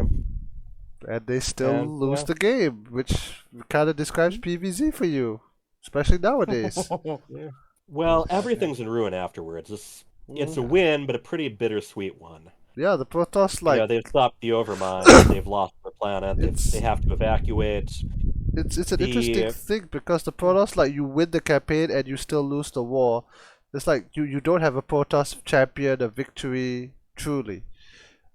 Yeah, then yes, you go to the Brood War. yeah, you go to Brood War. The war continues no matter how you look at it. And in war, there are no winners, losers. Deep, deep, deep. But yeah, the Nerazim, which are the Dark Templar, they let the Ire Protoss go there, Hmm. and they hold out there. They get tricked by Kerrigan multiple times, Yep. just like everyone else in the Brood War expansion. And Kerrigan's just playing with everyone. They help destroy a new Overmind that's Hmm. like a mashup of some of the Cerebrits. But by the way, That I yeah, would just like to these point out that, Terrans are that controlling. there's this line that I only read like researching for this video, which completely shocked me, which is now canon. The Conclave, which has ruled over the Protoss tribes for over 1,000 years, eradicate along with 70% of Aya's population. And the Protoss, 70%. they're not that there's not that many of them to begin with, and that's why within the lore they Yeah, use things like probes and robot war that's going machines. from 200 supply and immediately dropping 140 supply. Yeah, Yes, that's what Zerg does and to it's you. like and Ire is so covered with creep that the color viewing it from outer space is different. It looks purple. Hmm. That's Yeah, how very bad it very was. playful. Anyway, Hmm. so in the end, yeah, Shakura stands. They drive the Zerg off of there, but they fail to take out Kerrigan. Hmm. Everyone else fails to take her out too. Zeratul, between the fact that that it was his mind that the Overmind found the location of Ire Hmm. from, and the fact that he ends up actually having to kill his own matriarch to save her from Kerrigan's influence, Rashagul, he goes into self-exile. Obviously, Phoenix and Tastar, they're Hmm. dead now. Artanis, Artanis is really weird in Brood War because they actually use a Dark Templar model for him Oh when he's yeah. flying around in a scout, and then all these flashbacks, you see him decked out in this golden armor like they're Okay, because that was just the way the model had been set up, and they even kept it and then basically that way in and this remastered. is something that completely confused me when I looked at the manual. Because okay, Oh, FearDragon. If you can see the screen, Mhm. this model here, which says Dark Templar, this is what you click on the Yeah. screen. Not Artanis, even though it's supposed to be Artanis. This is what you actually click in the original 1998 Brood War. I remember that model. Yes, and it says here Dark Templar, but yet it is that. And if you look at all the cinematics, they're wrong. yeah. And Artanis, he even has his nerve cords cut out in the portrait and in the cinematic Which in isn't. the original. Ah. Yeah, and look, he's still. It's basically they ended up with the wrong model and they had to roll with it because Brood War was released only about 8 months after the original StarCraft. Mhm. It didn't have the kind of you know the Yeah, kind of time lapse between we have these days. and Remaster Just just rolled covering with it. covering one other thing from the game technically. Uh, there's a campaign called Enslavers that came with the original game. Ah. Basically, it's just a short campaign that splits in two directions at one point, just to show what you can do with the editor. That you can create your own stories and your own missions and stuff, along with maps to play on. And then on that Map of the Week deal, they released Enslavers Dark Vengeance. And what that has is a little kind of series of episodes where a Dark Templar named Ulrazaj joins up, and they they don't like the idea that the Ire Protoss are taking refuge there, He's the dissenting and voice. they kill a bunch of guys. They end up, the other Dark Templar don't like that, so him and some of his buddies end up merging into this huge Dark Templar made out of 7. Archon. A Dark Archon made of 7 Dark Templar. And, That's basically terrifying. there's some fights with him. Some of it involves the villain from the previous Enslavers, Alan Shazar, who's a pirate leader. He tries to drive all the Protoss off Shakuras. He fails, but then he shows up in these Dark Templar saga novels again. And the Dark Templar saga stuff, like I said, it was meant to build up to StarCraft 2, but a lot of stuff changed during development. Mm-hmm. Number one, Ulrazaj ended up not showing up in that game. He's only even mentioned once. And that's if you repeatedly click on a Dark Archon, it mentions something about how they can still feel his rage. Which is the Legacy of the Void, not even Wings. Yeah. So a handful of characters, like Selendis was introduced in the Dark Templar saga.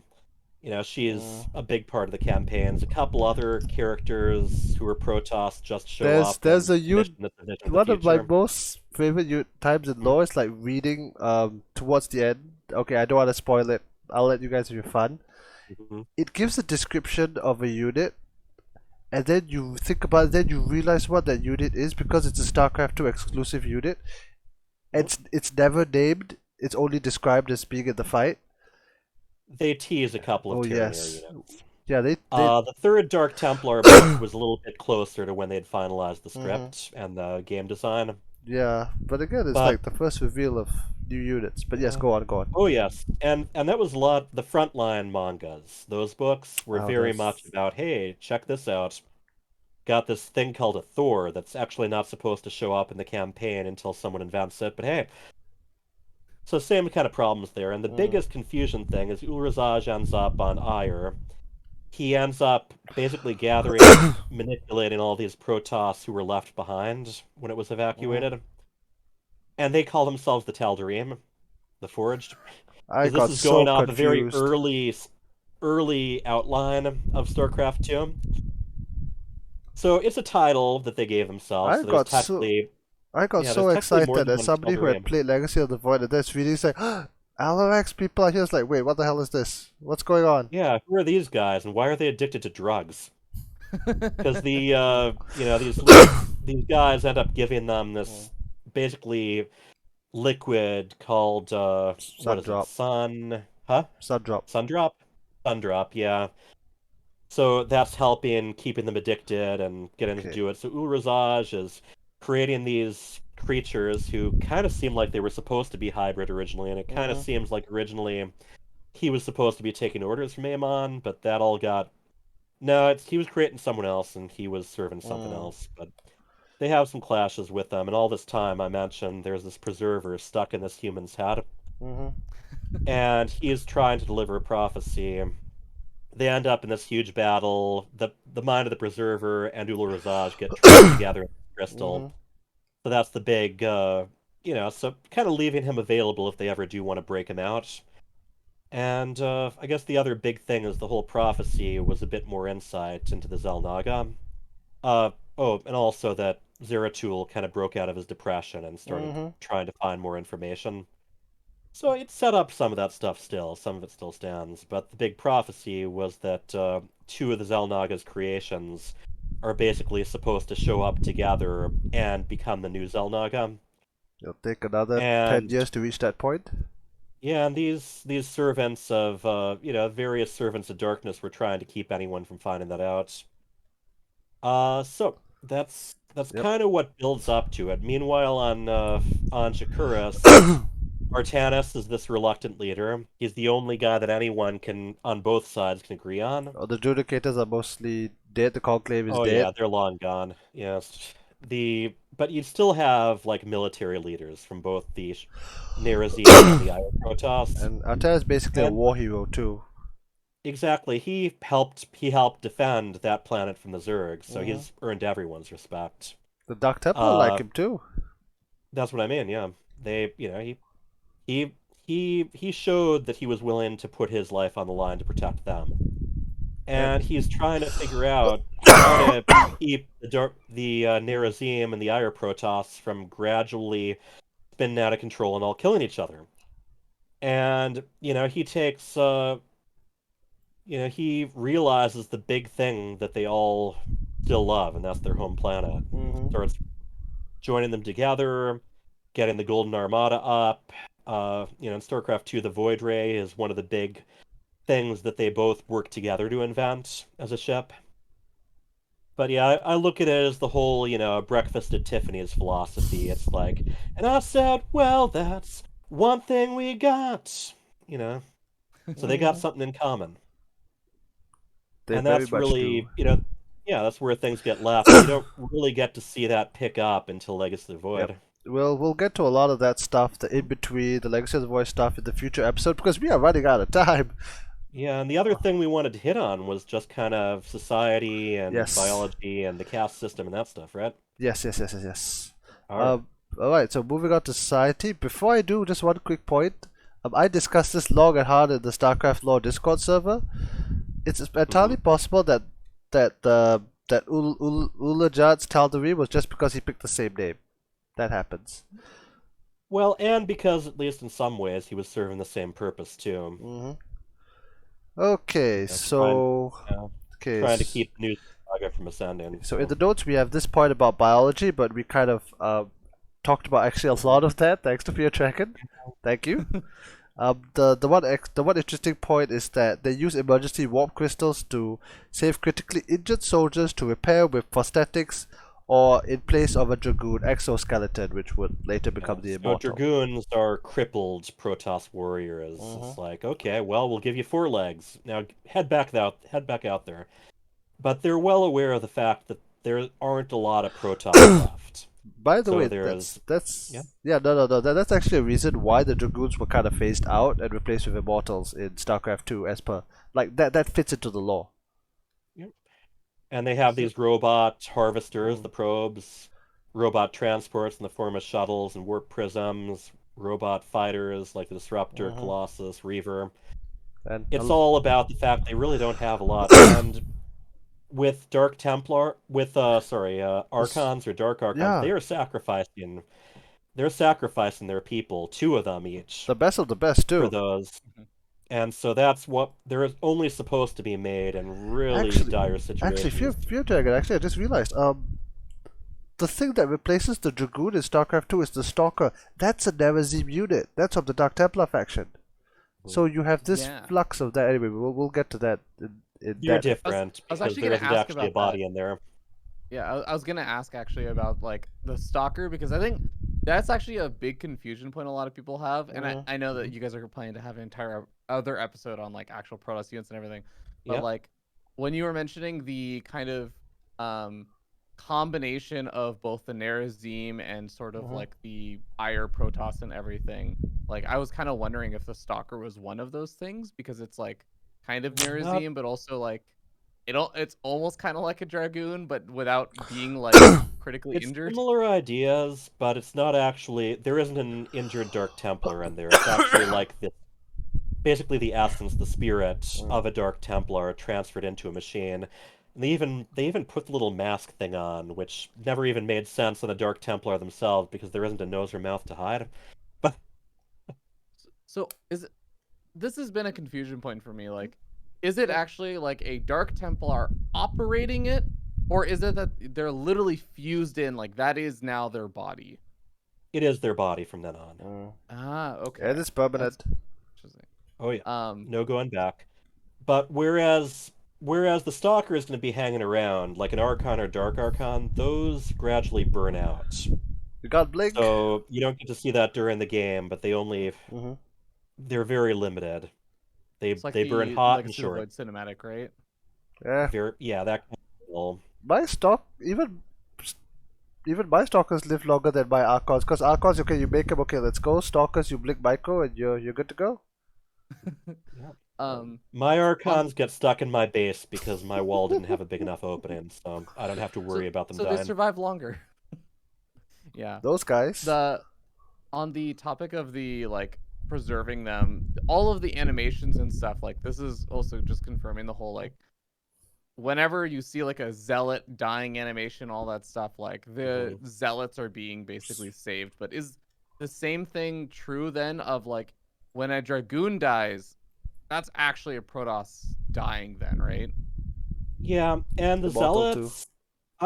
You know, there's some arguments about it. I like to think that these injured zealots, sometimes they make it, sometimes it's just basically a corpse, and at least they've got that. You know, it's not getting desecrated by the Zerg. In one of But the comics, the Protoss teleports, but messes up the recall, therefore is injured and gets shipped into immortal at the time. yeah, there's some stuff, and you know, there's room for interpretation. But I think a lot of the time they're saved, but I think a lot of the other times it ends up with basically them retrieving what's left of the zealot. Yep. But they have a lot of cybernetics, and the whole, you know, speed upgrade is them basically getting their legs replaced with robotic parts and stuff. Oh, Cybernetic charge. legs. So there's a lot of that already. okay. Even if they're not injured, sometimes it's just handier. Of course. Go faster. Okay, good to know. Every single time someone researches charge or zealot speed, you are basically taking all of your zealots and chopping off their legs and replacing them with robotics. Well, or that's at least good stuffing some robotics in. But yes, Yeah. there is surgery involved. We'll Yeah, give you fair enough. we'll give you better legs. What are you complaining about? Yeah, what's For the Aya, problem right? they have? Alright, Yeah. so Protoss Society, now I kind of drew this, so it kind of got split up into 3 core caste. At the top you have the Judicators, followed And top, the Judicators are the Conclave and the yeah. other governing guys. Yeah, so the vast majority of the units that you see are from the Templar caste. Duh. I don't think that any units from the Kalai caste until you reach Karax, but he's a hero. It turns out that there is one unit from the Judicator caste. FearDragon, do you want to take a guess who that is? Arbiter? And this is Yes. exactly. Yeah. I was. I don't know stunned. why I remember that, but I for was some reason stunned. that Kind of was stood like out for me.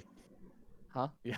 Yeah. Yeah. So, and also a much earlier question of yours, when they merged all these tribes, in a lot of the cases, they chose like what caste people would go into based on their tribes, and gave their insignias and their titles based on some of that history, even though it technically didn't exist anymore. It's in the manual on page 89 that the other caste of the Judicators, the Alkaline became the Templars, the Shellac class became a different part of the Judicators because they were more, because the Shellac class was the ones who knew the Zeldaga tech the best, not necessarily governors. Then you have these others that became like the Kalai and the Templars, so on and so forth. And did we say what the Kalai were? They're the laborers, basically. The Templar are the warriors, the Judicators are the government. The Kalai are laborers. They're the ones who are building stuff, repairing stuff, doing a lot of day-to-day stuff. In the book, it actually included a guy who's literally a woodworker. Yep. Who carved from wood. So yes, you still have Adam Savage on Aya. And you remember there's like that early cinematic in Legacy of the Void where you have like a couple Dark Templars trying to defend these Kalai guys who are just kind of slowly backing away. Karax, yeah. And it was a big deal that Karax actually was promoted to a Templar, that they kind of ditched the caste system. We'll get to the Nerazim in a second. I know. I've got so much information. I think one thing I am really curious about though is like the Conclave. Like in my mind, the Conclave is basically what like in other media, like I don't know, a Marvel movie or something. When someone says the Council, it's like this ambiguous kind of entity, but I don't feel like I actually have any idea how large is the Conclave. How do people get on the Conclave? Like it's all just been like very ambiguous. I feel like. And I don't think it's meant to be. In the original StarCraft, you see Aldaris as a representative of theirs. He's a Judicator. Sort of a middleman. He is a Judicator, but he's never stated to be Conclave. Yeah, and I don't know about that, but it's kind of the same thing with the Confederacy, too. You never, Mm-hmm. in the game, see anyone other than Duke representing them, and he ends up switching sides. So, I yeah, a would lot of the old leadership in all of this, I would the like to original point I StarCraft, would I like to think, was point out intentionally kind of yeah, I would ambiguous. like to point out of all the three factions, the Zerg, the faceless, all-consuming alien swarm is the one we have the most complete idea of what their government is like. The Hmm. Overmind, how he got there, how he gets his 7-bit council buddies. We know all of that. The Zerg is the one we know the most about their actual government politics personalities compared to the Conclave. Yeah, it's implied that it's decided pretty early on for a Protoss, like where they're going, what they're working their way up towards. Mm-hmm. Oh, And that it's not about ambitions either as much. It's like, well, you're there. It's you're from this there's tribe, no one in the therefore. Kali cast who is trying to work extra hard so they get promoted to a government job. There is no one in the Templar Mm-hmm. who is ever supposed to get so good that they're the ones actually making the decisions. And adjudicators don't get to fight. They're the arbiter. They do other things and give us some of Stasis is pretty hardcore they give if us in that some of the original best game. clips you get from Broodmore on Twitch from a from a very specific Twitch channel. But yes, they don't actually get down and fight. No, not on foot anyway. Yeah. Mm-hmm. Did we want to talk about the? Did we want to compare that with the Nerazim? I think one of the biggest things also is just how decorative everything is with the Protoss. Oh They take yeah.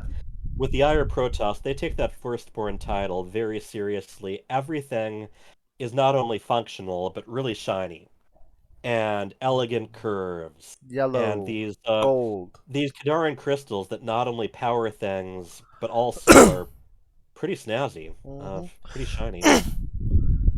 Yep. Do you want to talk about the color, or the first or the Nerazim? Okay, yeah. Let's do the Kala quickly Okay. because it's such a big part We're of running out of everything. time. Yeah. Holy shit. And as the it's a unification of Yep. everything, Okay. it's not just something they speak through. They can do that without the nerve cords. Mm-hmm. They can still communicate and they can still have Yeah. powers, but So it's a unification and they can feel what all the other Protoss are feeling. mm, They're sharing thoughts. They do have identities, it's not but a hive mind. right. It's not like the Zerg where they're all, where it's a hierarchy Mm-hmm. of calling the shots, but The individual Zergling has technically no personality. The Zealot Hmm. does. hmm Well, the Roach does it. The Muta does it. Technically, in StarCraft 2, only the Queen does.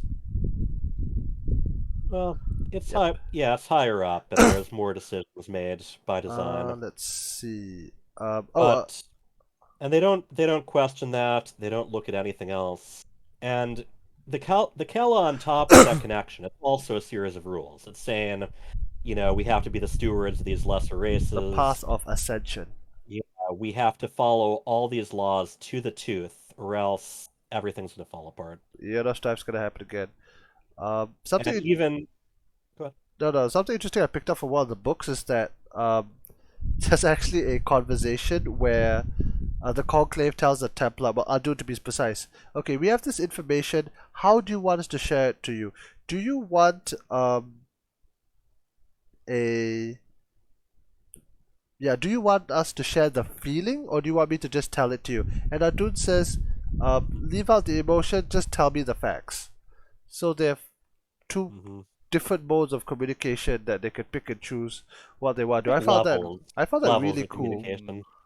Oh yeah, I love. There's this wonderful scene where this human mercenary, RM Dull, Mm-hmm. needs to try to convince the Daylom to get involved with this whole conflict, and they say, "All right, well, tell them, is it all right if we, can connect to your mind? Okay." And then she spends a moment trying to remember everything that's happened and everything she's been through. And then the protests are like, that was a very convincing argument. And it's And just, just as she's about to yeah, speak, she's like opening her mouth. It's like, okay, oh, wow, oh, that's and they're impressed too by, yeah. everything she's done and her motives. Yeah, So actually, yeah, the Nerazim, The best I think example of the Kala is, again, if you go and play Legacy of the Void, you go talk to Rohana, and she talks about the emotions and all that. That's probably your best first-hand account. Again, you get access to a preserver, but again, it's not a hive mind. You can still descend, and the best example you have of that kind of descent is Adun, where he lets the Dark Templar go. and Right. Starcraft after that. It's quite the cycle. And yeah, those Protoss who escape would eventually become the Nerazim, the Dark Templar. Mhm. So their society runs completely differently from this. Something I wanted to bring up in the history section that I forgot is that, coming back to the real world, this mirrors or echoes, to, in my opinion at least, the Protestant Reformation, where you have the Catholic Church covered by Rome, and you have this hierarchy and all that. Again, no disrespect to anybody. And at the other side of that coin, you do have the Protestants, which are a lot more. They don't have that kind of central power compared to the church, and that's a Well, it's a comparison. question of whether the beliefs are infallible, or whether there's still more to learn. And the Nerazim, as they're traveling around the galaxy, they eventually settle on Shakuras because there's a Xel'Naga temple there, but they spend a lot of time trying to track down other Xel'Naga artifacts, learn more, and basically try to find out more about their place in the universe. Whereas the Ire Protoss have already kind of figured that out as far as they're concerned. And they're not decorating themselves. They're not calling attention. Everything's dark. Everything, is blending with the shadows, if not completely invisible. They don't really care about the impressions they make. They care about stealth. They care about safety, and they also care about identity. So there's no all the Nerazim fight to some extent. They might have some specialities beyond that, Every but they're not divided into roles. everyone As has to go and do military. a little bit, yeah. Doesn't matter And if you're a pro gamer. No, you will have to go and do your military service eventually, or join the police in a few cases. But yes. but they very much want to learn. They very much understand they don't know everything. And they especially want to learn more about the Xel'Naga and the actual truth behind where they stand. And, you wanted to mention the Shadow Walk. I remember that. Oh That was yes. something introduced in that Queen of Blades novel that stuck around, and that's that to actually achieve the title of Dark Templar, you basically have to make your way through a gauntlet of opponents, most of whom are hiding, trying to pounce on you. But there's different things that might count as it, but you have to Yeah. prove not about like fighting as a coordinated army through the Kala. You It's have to like prove that you can stand alone. you got to do the job. And again, if Yeah, and that yeah, against many. that works very well because that's how you use Dark Templar. Yep, and And then they in and that then Queen of Blades novel, they had Tassadar do that and then ritual. they invented, then later on, much later on, they invented Shadow Stride, and everything changed. The blink ability, yeah. But before that, it's a few Dark Templar that could win you the game. Future, I think you were casting like when Australia won a perfect victory against Deep with 0 losses. Dark Templar or Blackburn. Yeah, man. 2 Dark Templar, that's all it took. 2 DTs guys. with blink, man. DTs with blink are great. A perfect, a The DTs flawless weren't victory. added to multiplayer until Brood War, but they were powerful, especially They still are. going against quite the strategy of Overlord hunting. So you're crippling their supply, you're removing transportation, but you're also removing detection. And boy, if the Dark Templar follow after that. Yeah, Brutal- Bisus, DT, truly Corsair. revelation. Yeah. Yeah. Is there anything else we haven't covered that was on the list, on the agenda? Let's see. We want to, FearDragon, do we want to just let you ask a few more questions as we're wrapping up? There's one item I did want to cover, which is the way okay. that they okay. So another good comparison I wanted to bring is how they store their memories, because Oh the yeah. The Ire Protoss, have preservers. because of the Kala, you have these preservers. You could that just can ask her. access- Yeah, like the Yeah, conclave could just ask her. Yeah, they're not only accessing the feelings and memories and knowledge of all the current Protoss, powerful enough preservers can actually access all of that of Yep. Protoss who are dead. But But what? meanwhile, with the Nerazim, they didn't have that connection, so they're storing everything in these Kadaran crystals They on this used it as a planet. data storage. Yeah, That's the yeah, and Dropbox, which you have to manually and- upload. it's efficient, but it loses the emotions. Mm-hmm. You don't get the feelings. You don't. It's just data Yep. for the Dark Templar. I mean, that's what they're kind of used to, so big deal to them. They're not used to being judged by how everyone else is feeling. Yep, and again it's a physical server location. It's not a cloud system and wasn't hacked. And it was one of those crystals they eventually captured Ulrazaj Literally a in. Kydarian crystal. So Yeah. yep. Yeah, so that's another thing I want. Okay, so yeah, with that we're kind of done with what we know about society in general. Mhm. Yeah. So FearDragon, do you have any questions that you wanna throw? We have hit our time mark. Just barely. Yeah, I think I asked most of the questions I was kind of interested in as we were just sort of going through stuff. Mhm. I think one of the things I'm kind of curious about is like, so I know like the Templar are like the warrior caste and everything. The Judicators I know that like we mentioned the Arbiters, for example, are an example of like an actual unit that Mhm. gets involved in stuff. But like what's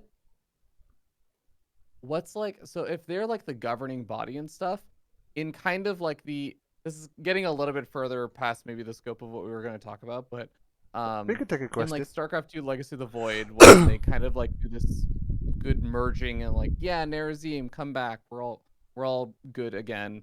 Where do people like Artanis and stuff fit into all of this? Because now like the governing bodies and everything seem like a little bit more meshed together. Oh yeah, yeah. They well. The Conclave, I did. the top Conclave people all died on Ire. Oh yeah. So you really did have more of the warriors stepping up as leaders overall. Artanis achieves the title of Hierarch, which I guess is just specific to the Dalam, which is the United Protoss. Vorzun is still obviously Vasagal, and then Vorzun is the matriarch of the Nerazim. Mhm. Kind of quasi Which is vice considered president. to be a little bit under Hierarch at that point. But Vorazun was very much meant to be the main one representing the needs of the Nerazim and trying also from her end trying to quell concerns that they were going to lose their identities like they'd always been fighting to preserve. There is a comic that I actually covered in a previous lore episode where it's Artanis' sacrifice, and it actually shows a meeting of the Twilight Council. Yes, it's actually called that. The Twilight Council is actually a government building. Oh. I sometimes joke that, oh, it's the community center. That's where they stay. Yeah, and you actually have members of the different tribes, the ones that we mentioned. Some of them are from the Judicator caste, and one of them like gets called out for being a Judicator. Like, you were racist people back then. It's like, no, we're not electing you into office. And then Artanis kind of has to step up, because if the Adjudicator guy gets into power, the deities are gonna split immediately. There's an important line early on in Brood War from Rashigal, which is, our people will never forgive the sins committed against us by the Conclave, but you are no longer of the Conclave. Mm-hmm. Don't gotta forgive them. They're all dead. Zeratul rubs in a little bit with, not all beings are as unforgiving as your Conclave. And don't forget, it was the Zerg who ate them, not us. It's not our fault. You lost PVZ, and now you need our Protoss versus Protoss fighting. And you're not winning PVZ in Brood War without Dark Templars, DT Corsairs.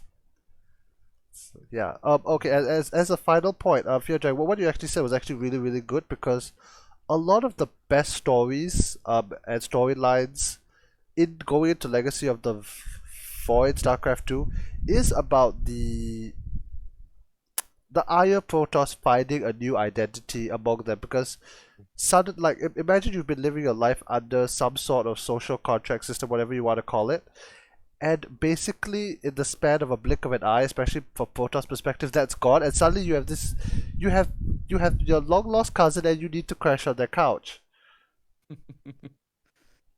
I think it's I also like that really metaphor. important that after StarCraft 2, you know, there's been a couple stories that address this, but yeah, the whole idea that without the Kala, all of a sudden, like you were constantly bonded with so uncountable number of other Protoss, and now it's all silence. Hmm.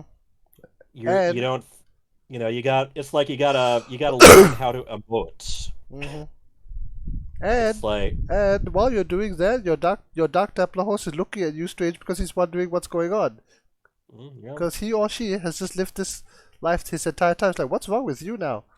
What are you saying about us again? Yeah. Okay, dudes, how do we break the ice now? It's like, It's like suddenly everyone went Mhm. into a world where you're used to meeting in person and reading body language. And Mhm. then everyone suddenly has to quarantine and you only get their voice. And the few people who've lived their life all the time is like, first of all, vindication. Second of all, it's like, what are your complaints now? Oh Oh yeah, my god. All of the nerdy gamers that would just always communicated online and have been doing this for years were like, yes, vindication, this is my world. And everyone Mhm. else yeah. is like, how do we have normal human interactions online? I don't I just understand. loved some of the people who were going, well, let's see, quarantine started 3 weeks ago. I'm a StarCraft streamer, so I haven't left the house in 4 years. So, Yeah. Yeah. alrighty. So, Anything else? can we? Well, I think we should probably tell people what to expect if they tune in again. Yes. All right. So we actually have drafts in our show notes that we are reading that will be covering StarCraft 2. I actually intend to spend a little less time on the history there because there's just less. And It's I not want to, history anymore yeah, at that point. yeah. So we will be covering, the events of Legacy of the Void and kind of what happened afterward, but it's a lot shorter in scope. But that Mhm. frees us up to focus on the other factions. But well, let me just ask again, FearDragon, again, thank you for the shout out. During the Dream Hack, Yeah. yeah, I got a little bit of It fame because of felt like a that. very relevant discussion as Pig was Yes. basically asking about tile like what tile sets things were from and Hmm. everything and like where in the lore they came from. So Yes, you're right. That is the Purifier tile set. The other side is the very traditional Aya tile set. There's actually a Golden Age tile set, kind of as well, which is just shinier. But yeah, so we're going to be spending our time talking about the purifiers, and about the Tal'Darim especially. I love the Tal'Darim. We're also going to be going to a lot Everyone of does. speculation on the Ihad V, which is the last skin set, the Stone Protoss, so I'm quite excited about that. Because there's a lot of mystery, and we will have to speculate because they released the skin set and the StarCraft 2 team went to Frost Giant. ooh, sounds like you should do a late sit down with some of the Frost Giant team, retroactively interview them about The things. next the next time they do a round of promotion, I'm sending an email. Yeah, Mm, I mean, I yeah. know that Mickey Nelson's Oh on man, there. He wrote some short stories anyway. I'm I'm actually very, as a complete side note, on the Stormgate, I'm actually very curious how they're gonna pull it off because yeah, the story of demons and technology is still underexplored, and there's a lot of interesting ways to go. So we're gonna be covering Stormgate lore eventually, but in the meantime, we will do what Kevin Bugg said, which is that we'll continue doing StarCraft 2 until then. So yes, that's what we can expect for the next episode. A lot of, oh man, I want to talk about the Chain of Ascension so bad. I want to talk about Vexia. I love the Tal'Darim as a faction. Patience, young Templar. All that is prophesied will come to be. All right, if not, we are done. And We that's what are, happens when I ad lib. Now shall we wrap it up? yes, we are only 8 minutes over time. Okay, so I would like to thank first for anyone watching, um, and but most importantly our guest. Again, Fear Dragon, thank you for some reason taking time out of your day and coming on to this. I don't even know what this is. Somebody asked me on Reddit, what is it called, and I actually did not know. Again, thank you for doing what you do in the scene with your useless packs. Maybe we could give you some content there. Okay, but more importantly, really thank you for the DreamHack. Not the DreamHack. the EPT weekly recaps. I love that stuff. Oh no! Oh no! I was like, I'm like a day away from tweeting that there's not enough interest in those. And I was gonna stop them. I know but the I'm glad you numbers. enjoyed them. I enjoyed it. I know the numbers. Again, it speaks for itself. Yeah, The supply, it does not lie. Yep. So again, anyone watching, please go and subscribe to him. Follow him on Twitch, who I hope to see more often. And follow him on. Do you want them to follow you on Twitter? Yeah. Nice and easy. I picked a name when I was 11 years old. feardragon64, and I used it on everything. So nice and Works. easy. But yeah, thank you for having me. I had a lot of fun, and I was super excited to just like learn more about StarCraft lore, and I feel like I walked away with a lot of good stuff. Oh shit! Including a lot of really good memes to now bust out about how. Okay, now I must now I Can't must wait to see what we've armed you with. I must Yeah, now do the traditional trader thing, which is okay. Tell me something you've learned. End of every corporate trading. Tell me learned something that you learned. every single time you research Zealot Charge or Zealot Legs in Brood War, that you're instantaneously performing leg surgery on every single Zealot you have, and that they're basically now like part mechanical. And frankly, Charge, in my opinion, now should apply the mechanical tag to all those units now, That's a good argument. which also would literally only be a detriment because now they'll just take extra damage for all Can't you? Isn't that editing tool? You could do that. You could like add tags or whatever. No. Oh yeah, you can do almost Oh, any kind crap, of yeah. alterations in the editor. But yeah, keep in mind, Marines, they have they have robot armor. Yeah. It's all sometimes gameplay and lore just don't cooperate. Yep. Okay. I've done my job. If I've done all this effort right, both written long sections, summarized all the lore, the best thing took away was a zealot meme. It's exactly what I expect. That happens every corporate. I think my other favorite thing that I'm taking away from this is I didn't realize, especially in the manual, they go over the tribal colors and stuff. So I'm gonna probably go back and read through all the tribal colors again sometime, and I'm gonna repick all of my colors in StarCraft of the They did it tribe for the other I races like Oh the too. most. yeah. It's here. Yeah. Page 90. Alright, thank you for FearDragon for coming on and gracing us. Thank you, HyperTurtule, for coming on, and again, you've read more books than me, so Remember, kids, reading opens a rainbow of imagination.